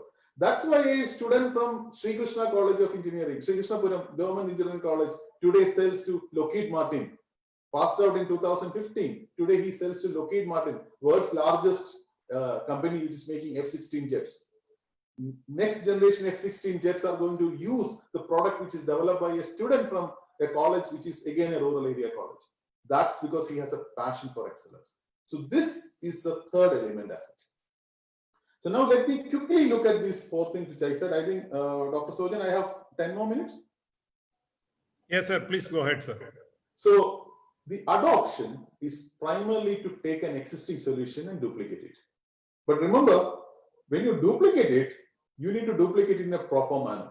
The biggest success of duplication is something in your house called pressure cooker. Pressure cooker is actually taken by somebody from other part of the world and then just sold it. And India requires that. And you can see how well Hawkins and many of the other companies which have actually brought it here developed it. They did not do anything. They only adapted little bit adaptation to the local market person. So if you take an existing solution and make some smaller changes and reposition it, you actually will have a big market in front of you. Cut down many of the waste elements from a larger company. And one good thing is many times here the advantage is the technology is available. You can actually take it and start using it. It may not be very glamorous, but it gives you money. You go to a nearest district industry center, they will give you a large number of project profiles which you can apply. You can actually get into the MSME site, they give you a large number of project profiles which you can actually see something which aligns with your own capability, whether you're an electrical engineer, mechanical engineer, you can actually start doing it. And many times when you are actually taking an existing solution and do it, you also unlock a large market if you are possible. But remember, there is a competition here. That's important because what you are accessing, others also can access. You start a shop, another person also can start a shop. So it is important that you address a larger market, a very, very large market. Because it is not new, generally investors are not very interested because the growth rate of this is not necessarily for 100%, 200%, 500%, etc. It gives you a decent living, but it may not give you very glamorous things. It's like, after your studies, you always wanted to get into IAS or some of the very, very something which is giving you great returns. But remember, you also can do very well by doing another type of a job, right? But all of us will aspire to only at the top. That's basically where the innovation and the invention comes. But entrepreneurship is not necessarily only aspire in the large. There are areas in the country where great innovators are there, but they don't grow very big. They grow very nicely, very, very, very stable. That's up to you, whether you wanted to have a fast growth entrepreneurship or a normal entrepreneurship. Something you need to take.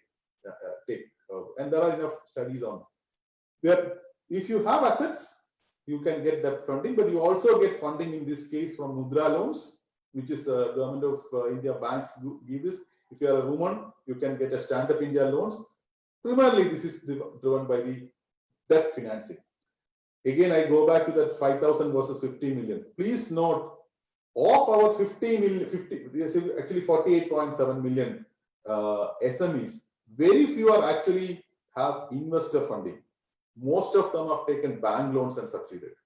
Many of the large companies you have seen are bank loans and succeeded. So it's not that that is a very, very antithesis and really bad. No, you can actually have that also. And banks and financial institutions support on the adopt model. The second thing, which is what I believe engineers can do far better, is adapt. Just like what Dr. C. Balagopal has done when he has taken the technology from Srijitra and created a large enterprise. Created an enterprise where the technology is taken from a lab and trying about. Engineering colleges, research institutions have got fantastic technologies. We can actually take, as engineers, our ability is that. Our ability is to adapt a technology into the field. Take that and find a modified existing solution to address a completely new market. And that is basically where the translational engineering comes into picture. You can add new features, new market. Again, here, debt financing is actually the better model. Start with a small, what Shruti mentioned as patient capital. We call as F&F, friends and faith capital, friends and family capital, the faith capital. And take with that capital, start, take this technology, adopt it. And you have n number of problems in around us where problem is there, technology is there, somebody has to marry this. That's it. Just need to do that. That role is also possible for us to do. The third level is basically where innovation comes.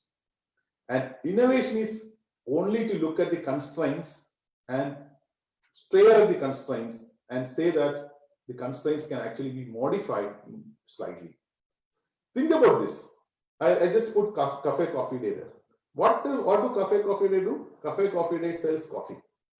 But you have a coffee shop where coffee is available for 5 rupees. Next door is Cafe Coffee Day, which is selling the coffee at 70 rupees. But still customers go there. Why is it so? Because, very simple thing. The 5 rupee coffee shop sells beautiful coffee, but they sell only coffee. Cafe Coffee Day sells experience around the coffee. And most people go to a coffee shop not for the coffee, because your mother makes better coffee.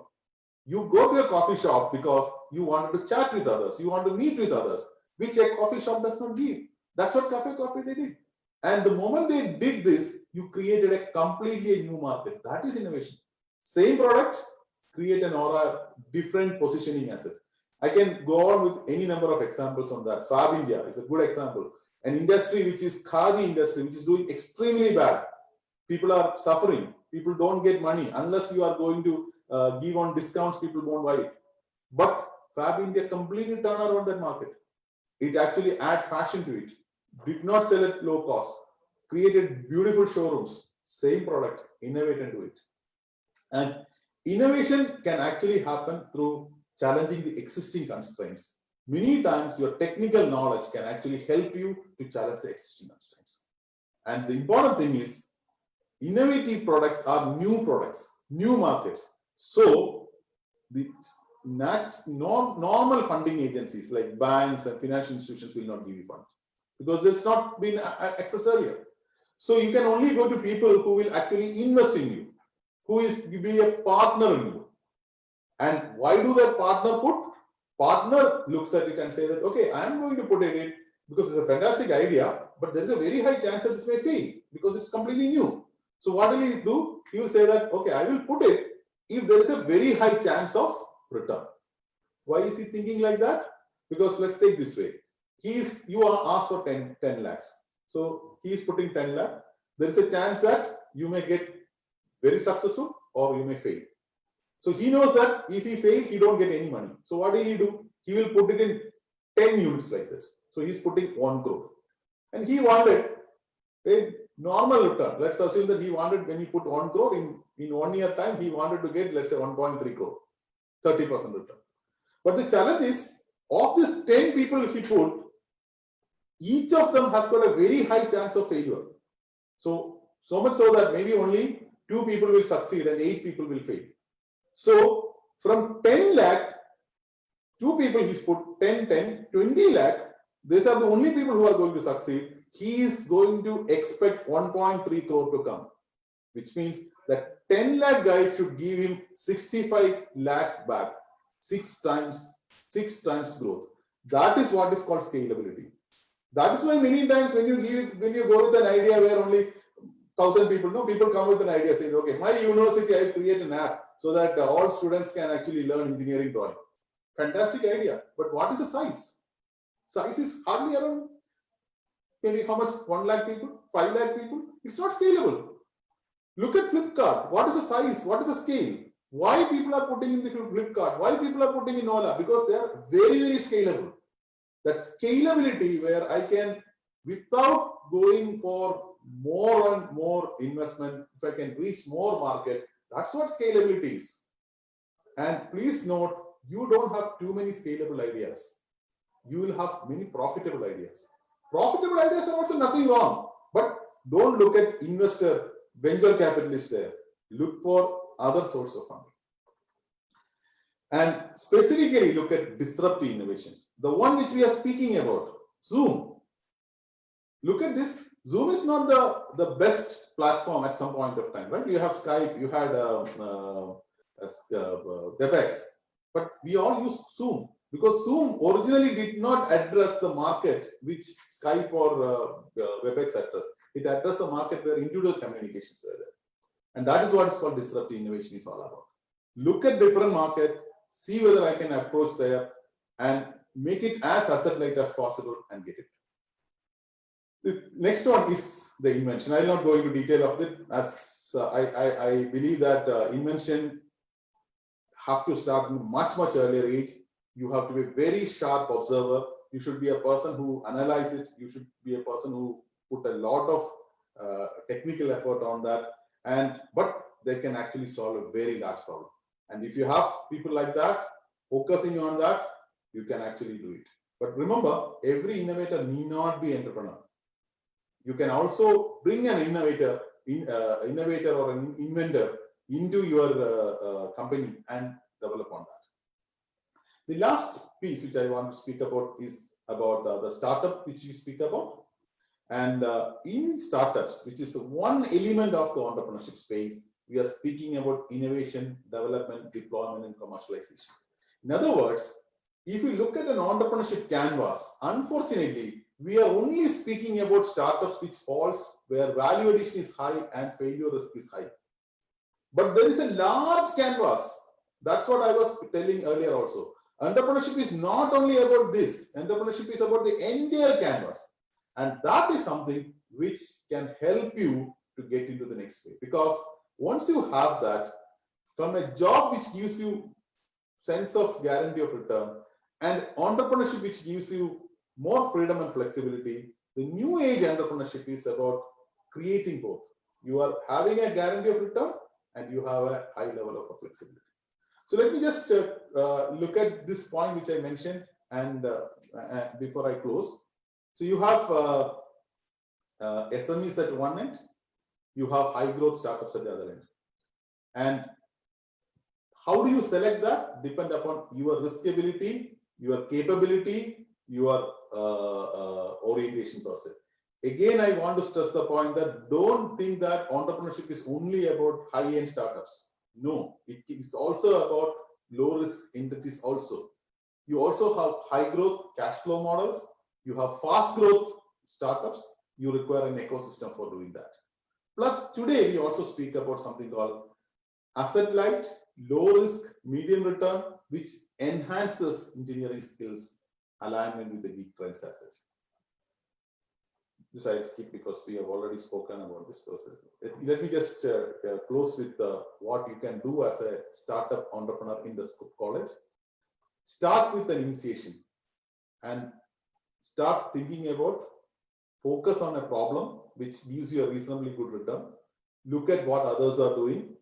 If you are not innovative by nature, look at how do I imitate and start doing it. But some of the other things, like you should have a self-discipline, you should have a focus to the details. Then do work on the time management. Entrepreneur is somebody who is 24/7, to be not like a employee where somebody forces you to be on time. You need to take your own discipline on that. Then you go to the next stage where you start thinking about expansion, etc. And the next stage is basically where your delivery robustness of the product will come. And finally, you will have enterprise getting created. Remember, if you wanted to write a PSC exam, you prepare for at least 2 years. So when you start an enterprise, also prepare. Don't think that starting an enterprise is actually easier than starting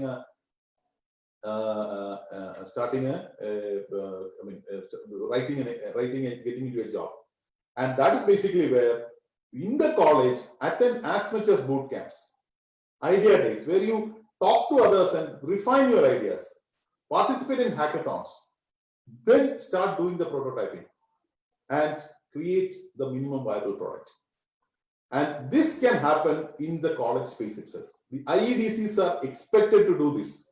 The Innovation and Entrepreneurship Development Cells are expected to do the first 3 stages: the ideating, proof of concept, and minimum viable product. And in this stage, your money requirement also is very low. Thinking that I will start making first and then going it, no. Colleges are places where you can experiment. You experiment, come out with the product, then go into the incubation center where you can start looking at seed fund or equity fund, depending upon the type of product. And typically what we do is we give an early risk capital. It could be varying from anything between 1 lakh to 50 lakhs. And some cases we may require a crore. So some of the CSR funds, etc., are available to support that. For example, Gen Robotics, which I spoke about, we started with a seed fund of 2 lakhs. Then we supported them with another 3 or 4 lakhs. So 6-7 lakhs is where they started. Then we connected them with an investor, and the idea was good. The product is already there. So he invested in some amount. We could get a CSR fund of 1 crore. So that actually helped them to take off. And then the government, Kerala, there's something called Kerala Financial Corporation, which actually supported with the venture debt. So that supported helped company to develop into a good thing. I think now their turnover is more than 25 crores in 2 years' time, with a valuation of more than 200 crores. And there we move into the other elements of cost, like VC funding and things like that, which I think is a detailed session is required to do that. So, but let me say that all this is required because if you really wanted to transform an engineer, your education should be complete. And the third element of education, which is being, is basically where the entrepreneurship helps you. Even if after all these things, if you fail, you do it, you fail. Don't worry, because today, with job scenarios getting reduced, the one who actually do something and fail will be preferred over somebody who has not done anything. So the knowing part is what a classroom gives. Doing part is what a lab gives. And the being part is what the startups and the entrepreneurship gives at the college. When you try something in college, maybe that may succeed or not succeed. Don't worry about it, but you have done something. Again, I go back to Gen Robotics. While they are at the college, they developed an Iron Man suit. They did not continue with that. They may be continuing now as an exoskeleton. But that knowledge which they learned while they were doing at the college helped them to create a drain cleaning robot, a perfect product sort of thing. So do that at the college level, get it into the next level, go into the incubator and do it. Don't think that I have an idea, let me go to a venture capitalist or an angel fund or somebody and ask for money. No, that is the first mistake. Nobody will hear you unless you have shown that you have the capability to do it. And at this stage, what we need to show is some level of attraction. So let me start by saying that we need all these things because the whole 3 days of lecture gives you this thing. We know this animal, right? Dinosaur. But dinosaur is extinct. It's not there. But in our own homes, There's a small creature called cockroach, which was there even before dinosaurs' time. So the question each of us need to ask is, how did dinosaur vanish, such a big animal, while a small cockroach still continues?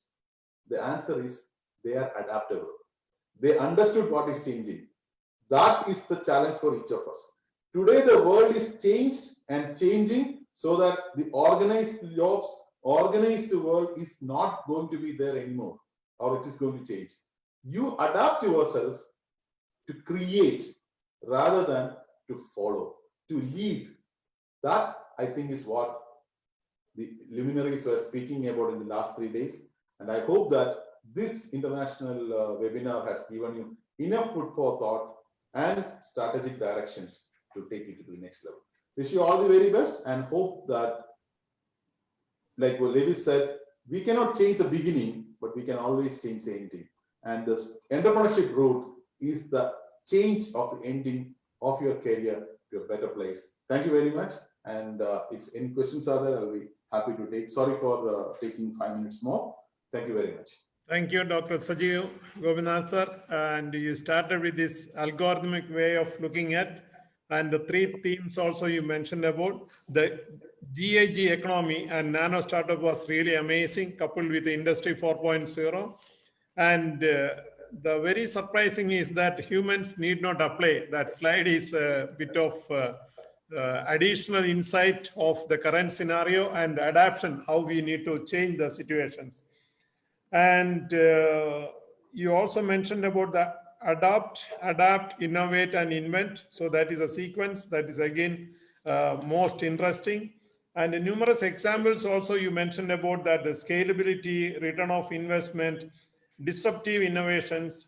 And also you mentioned about the practicing in the hackathon. That is very important. And we are glad to inform you that MBITS in 2019 won the Smart India Hackathon hardware section first prize with 1 lakh rupees in Bangalore also. And our IEDC department is doing very good. And thank you for all these encouraging words for our own juniors.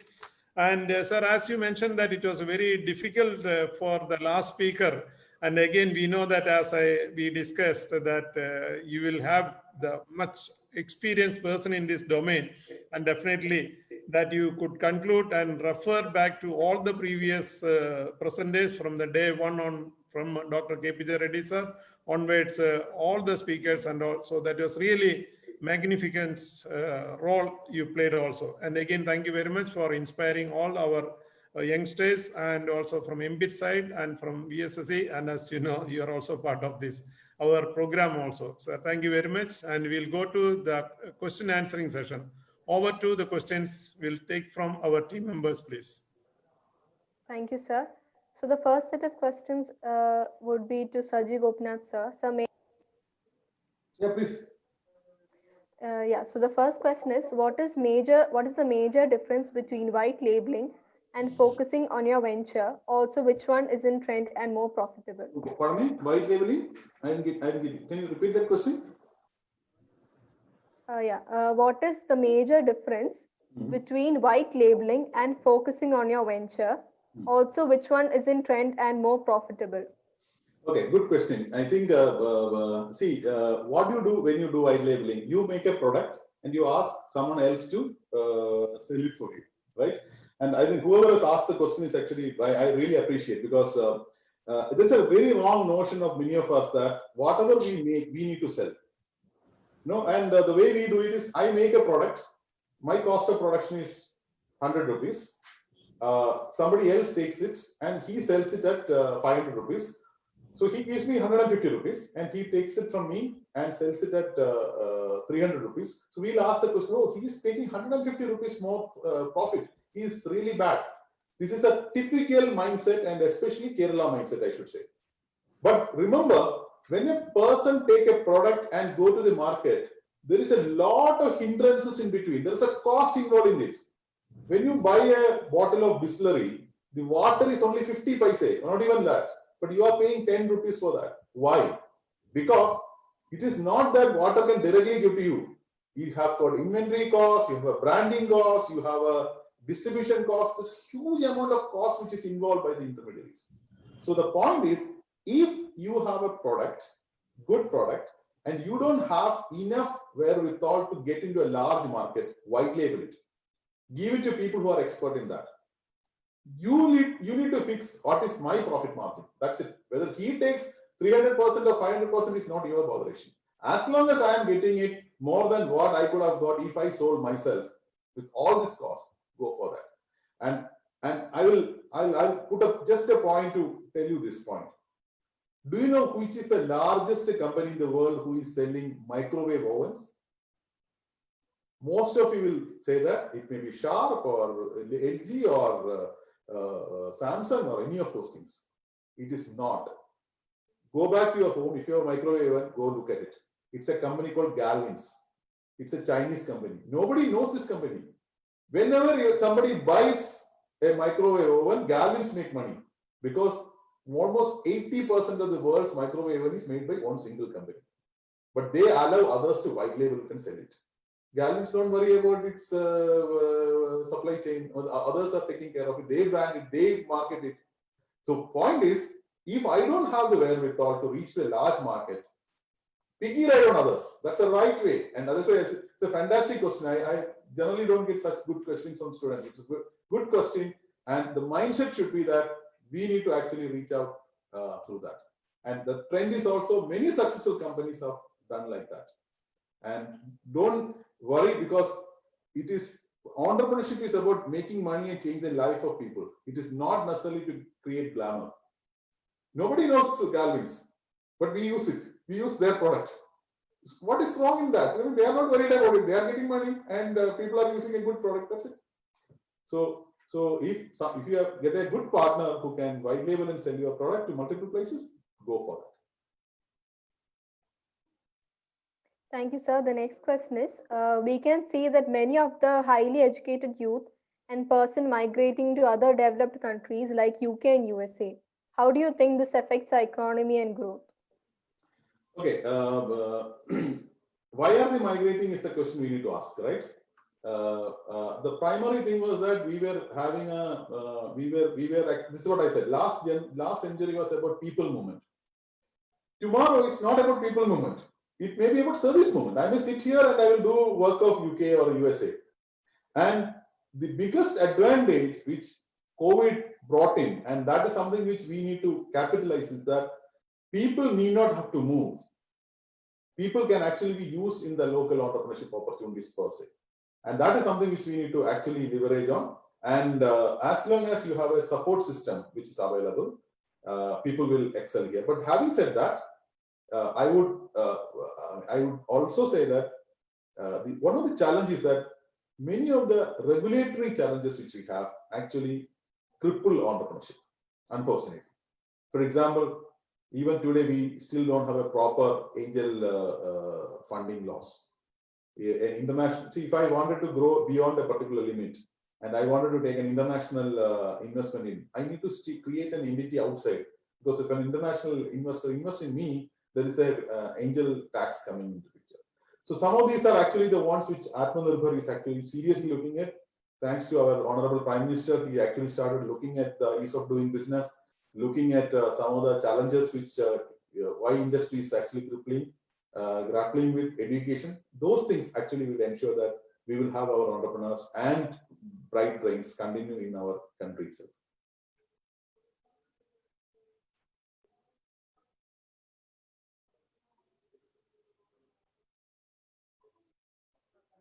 Thank you, sir. So the next set of questions will be asked by Anu Pauli. Thank you, sir. Next question is to Shruti, madam. Madam, may I? Yes, please. Okay, first question is that what are the qualities and values that an entrepreneur should uphold? What are the qualities and values that an entrepreneur should uphold? Okay. Lot of qualities, actually, one of the main things, like I mentioned in my talk also, it is very important for an entrepreneur to have a proper vision and focus about how he wants his product to go into the market, right? One of the reasons why entrepreneurs fail is because they get too distracted by lot of other external factors. So focus and vision is extremely important. you need to define your marketplace to begin with. Whom are you defining? Whom are you designing the product for? What kind of customer base are you looking at? Because once you are sure about that, then your, be it your marketing strategies, be it your whatever, the other processes that you do will be dependent on that. So focus and vision is one of the main things that entrepreneurs should have. Second thing is not become stagnant in their thought process. Like I said, the market is dynamic. So an entrepreneur always needs to be up to date with how the market is changing. Your customer, in today's world, one of the major problems that most of the brands are facing is that the brand loyalty is very, very low. So if you see in the past, a person, probably liked a particular face powder or a toothpaste, and they bought the same toothpaste over and over and over again for years. So that is brand loyalty. Right. So in my family, in fact, for many years, everything we bought was from Philips. Our music system, our TV, everything was Philips. But nowadays, brand loyalty has reduced. So for entrepreneurs, it is very important to keep abreast of how the market is changing. They need to invest and they need to analyze the customer behavior. So that is another quality that analytics, a strong analytical thing is something that entrepreneurs should have. In addition to that, there are many other skills like being creative, innovative, being able to solve problems. The most important aspect that entrepreneurs should have is how agile and how quick they are, right?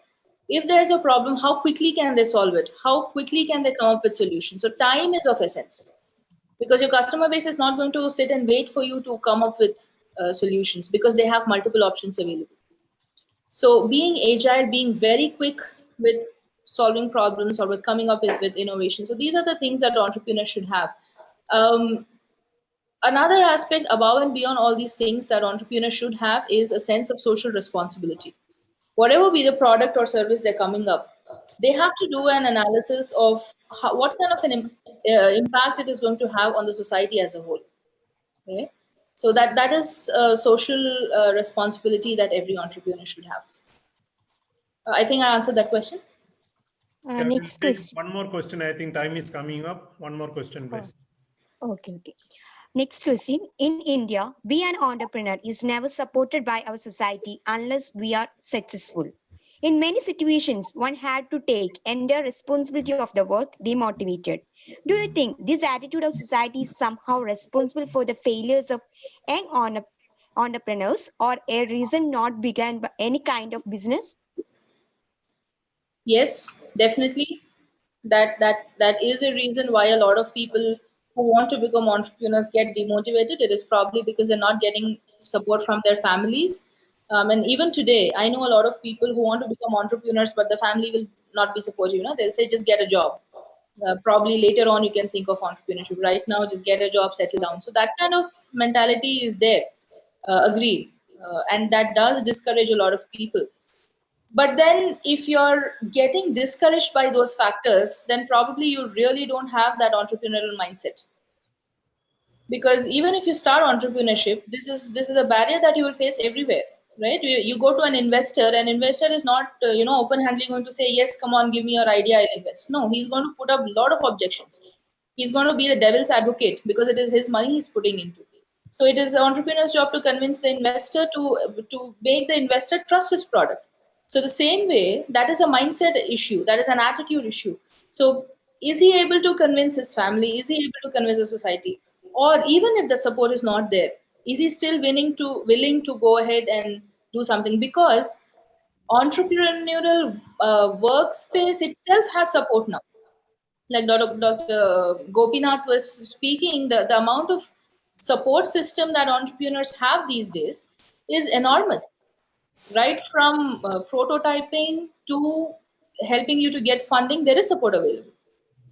So the onus, I think it is up to the person to decide how he wants to see the glass as half full or half empty. How is he going to look at it? Is he going to look at as a challenge that he has to overcome? Or does he want to be bogged down by those demotivating factors? That is a very personal choice. But do they act as a hindrance factor? Yes, they do act as a hindrance factors, and you should be able to overcome those to become a successful entrepreneur. Thank you, Shruti. I just wanted to add to what Shruti said, specifically to Dr. Sojan. Yeah, please. We should also celebrate success, celebrate entrepreneurship. See, let's take an example. I have not seen the advertisement of MBITS, but I'm sure that if it is normal, you will actually put the first rank holders picture or university toppers picture. But you don't put in your thing some college entrepreneur who has done differently, right? So we need to actually, academics is very important. I'm absolutely for that. But along with that, some of the students who have done differently, who have created something, we need to celebrate that. And Kerala, this we have done some time back. We actually glamorized the entrepreneurship. We actually took a set of entrepreneurs to entire cabinet of this change, and they were presenting in front of the whole cabinet. And that actually created an interesting mindset in parents, because then they found that, okay, this is also something relevant. And that can happen not by the entrepreneur. It has to be done by all of us. Colleges should do it. Ecosystem should do it. Then only that can make it. And I think Dr. C.J. George was speaking yesterday. We are also very averse to failure. That's because first, when you are LKG itself, the parent will say that, did you pass the exam? We never allow a student to fail, right? So that failure is actually a path to success, is something which we need to bring to the society. These two things can actually happen only through the ecosystem. And I think that's something which collectively we need to do. We need to, it's happening, it's far better than what it has been, but I believe that colleges can play a big role in it. And also yesterday, this John Matthew was also telling, celebrate even the smaller achievements. Yes. So from the RIAFI technologies. That's again, it's a good observation, sir. Thank you. And over to Professor K.V. Jayakumar, sir, for one concluding remark, sir. Professor Jayakumar, sir.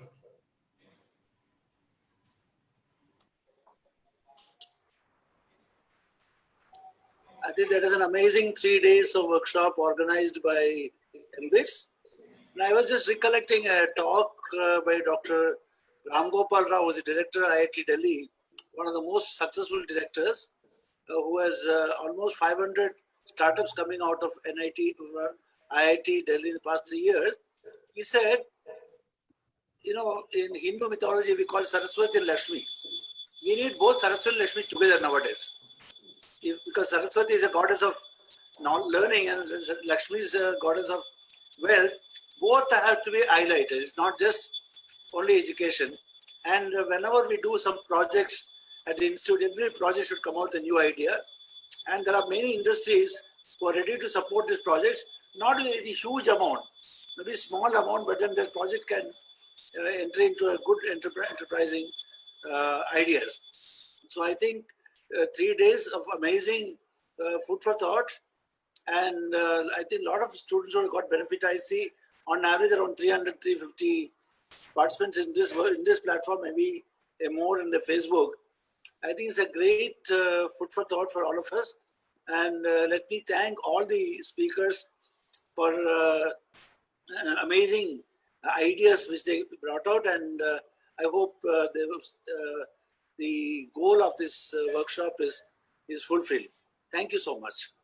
Thank you, sir. And again, the number of participants is more than 700, sir. Only in the last minute, when the feedbacks comes, they are little dropped out. And over to Dr. V.Barla, sir, for your final remarks, maybe 1 minute, sir. Thank you, Dr. Sojan. It's been a wonderful experience to be here, starting from Dr. Somnath, Dr. K.P. Reddy, sir, Mr. George, Mr. Santosh.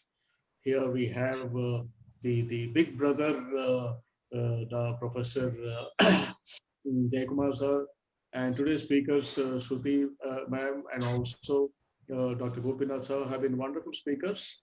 There are 2 or 3 take-homes from this seminar for the youth, especially for student community. Number 1, the traditional inhibitions of I do not have capital, my parents are not allowing, I am not an entrepreneurial guy, I would study and then get a job and retire. Now, these things have changed. In the post-COVID era, particularly in this time now, these things have changed. You have all the support, you have all the money, which is coming from various other sources. And the moment you have a good idea, there's no dearth of any other support. The second thing is the family support. Somebody's asked that question about a family support. You tell the family that if I take a job, I will be able to give you 5,000 rupees per month. If I can, otherwise I won't be able to give you any. If I'm an entrepreneur, I can give you lakhs and crores. And allow me to be an entrepreneur today, I'll give you 10,000, 20,000, 30,000, 50,000, and so on. Going for a job is always an opportunity. I can go to the job at the age of 25, 30, whatever it is. So, but then this experience of entrepreneurship, parents must allow, they will definitely allow. See, all decisions of the parents or anybody are financial oriented. It's all the money which drives the decisions. The moment you give them comfort on this money aspect, I'm sure you will be able to convince your parents. So, and then we have also been able to clear the financial avenues. Mr. George talked about the financial avenues. And also today, Ms. Shruti talked about financial arrangements in the Telangana government schemes and things like that. And Dr. Gopinath talked about the entrepreneurial personality, the qualities, opportunities which are available, and all that. So with all this take home, I'm sure the young guys and girls would be able to come out with entrepreneurial ideas. And finally, I would say that the Man Ki Baat, MANN, Man, KIK, BATH, Baat. Like Prime Minister has Man Ki Baat. All our speakers would be available to you week after week. Dr. Sojan will send you the time schedules of when the speakers are available on Zoom or Cisco WebEx or whatever. And you can take advantage of this and clear all your doubts, inhibitions, fears, family, and spouse, whatever, and then be a successful entrepreneur. Wish you all the best. God bless. Thanks for MBITS College, the students who have organized this so well, the supporting partner organizations, IIT Warangal, and many other institutions. God bless everybody. Sarve Jana Sukhino Bhavantu. Thank you so much, sir. And over to Shruti for a very short, brief concluding remarks, maybe 1 minute. Time is up. So, Shruti. Yes, I think fantastic 3 days, like everybody said. I think the actual work begins now for all the participants. So much effort is being put into organizing these conferences. I think the effort should not stop here. The journey has to begin here. Pick up bits that are for all the participants, pick up things that are applicable for you, and start implementing that. Even if you can pick up 5 things out of the 3-day webinars and start applying it in your everyday life, I think all the efforts that go into conducting these kind of conferences are going to be well worth it. So all the best to all the participants, and I congratulations to MBITS for organizing this. Looking for a lot more programs to come to enlighten and make people more aware about entrepreneurship, because that is definitely the need of the hour. Thank you. Thank you so much, Shruti. And I think now we'll go back to Dr. Saji Gopinath, sir, for your final message, sir, to the participants, sir. As I said, it is one of the great seminar series. Congratulations to MBITS for doing that. And I believe that we will see a lot of entrepreneurs coming from these people are participating. But I again wanted to repeat the point that it is important that we need to ensure that do preparation when you are getting into anything new. And there's a large number of people who are ready to support you and take a calculated risk and jump into it. All the very best.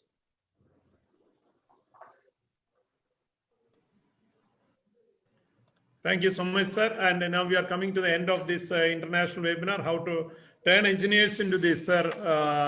We will, for the forthcoming webinars, we will take up your words, transforming engineers into entrepreneurs. That's the right word. Even after publishing this, one of the students asked me, sir, can we change the title? As it is already been announced, it has gone like that. Again, thank you, sir, for this. Transforming engineers into entrepreneurs will change the title for the future one. And again, thanks to this Kerala Startup Mission, VSSC, Vikram, Sarabhai Space and ISRO for jointly hosting this program, along with the Baselios Institute of Technology and Science, Kothamangalam. And our profound thanks to Professor KP Reddy, sir, the retired professor from IIEDC, Mr. CJ George from MD and promoter of Georgette Financial Services, and also our Dr. S. Soman, distinguished scientist and director of VSSC ISRO. And our Mr. Santosh Kurup, sir, CEO ICT Academy, Mr. John Matthew, co-founder and CEO of Free Technologies, and Professor K.V. Jayakumar, sir, NIT Warangal, and our chief guest, Dr. Saji Gopinath, sir, CEO of Kerala Startup Mission, director of IIITM Kerala, and Ms. Shruti Gaddam from the senior program manager from Telangana, and our panel leader, Dr. V.Barla, sir, professor and director of Center for Applied Research, Hyderabad, and all thanks to the coordinators, Mr. Mahesh, Jindo, and all our team members, and also particularly our special thanks for the team members of IEDC, who are this Anu Poli, Ms. Grayson Joseph, Aaron Chaco, and all the team members who really worked during so many days and made this event as so successful. And thank you for all the participants joining from all over India, as well as we can also see that a lot of participants from Bangladesh and other countries abroad also. And thanks for all the international participants and also participants from various parts of India, academicians, students and all. Wish you good luck, and we hopefully will come back with more programs of your need. And thank you very much and have a wonderful time. Namaskar. We are logging off. Thank you very much. Thank you. Namaskar. All the best. Thank Bye-bye. you.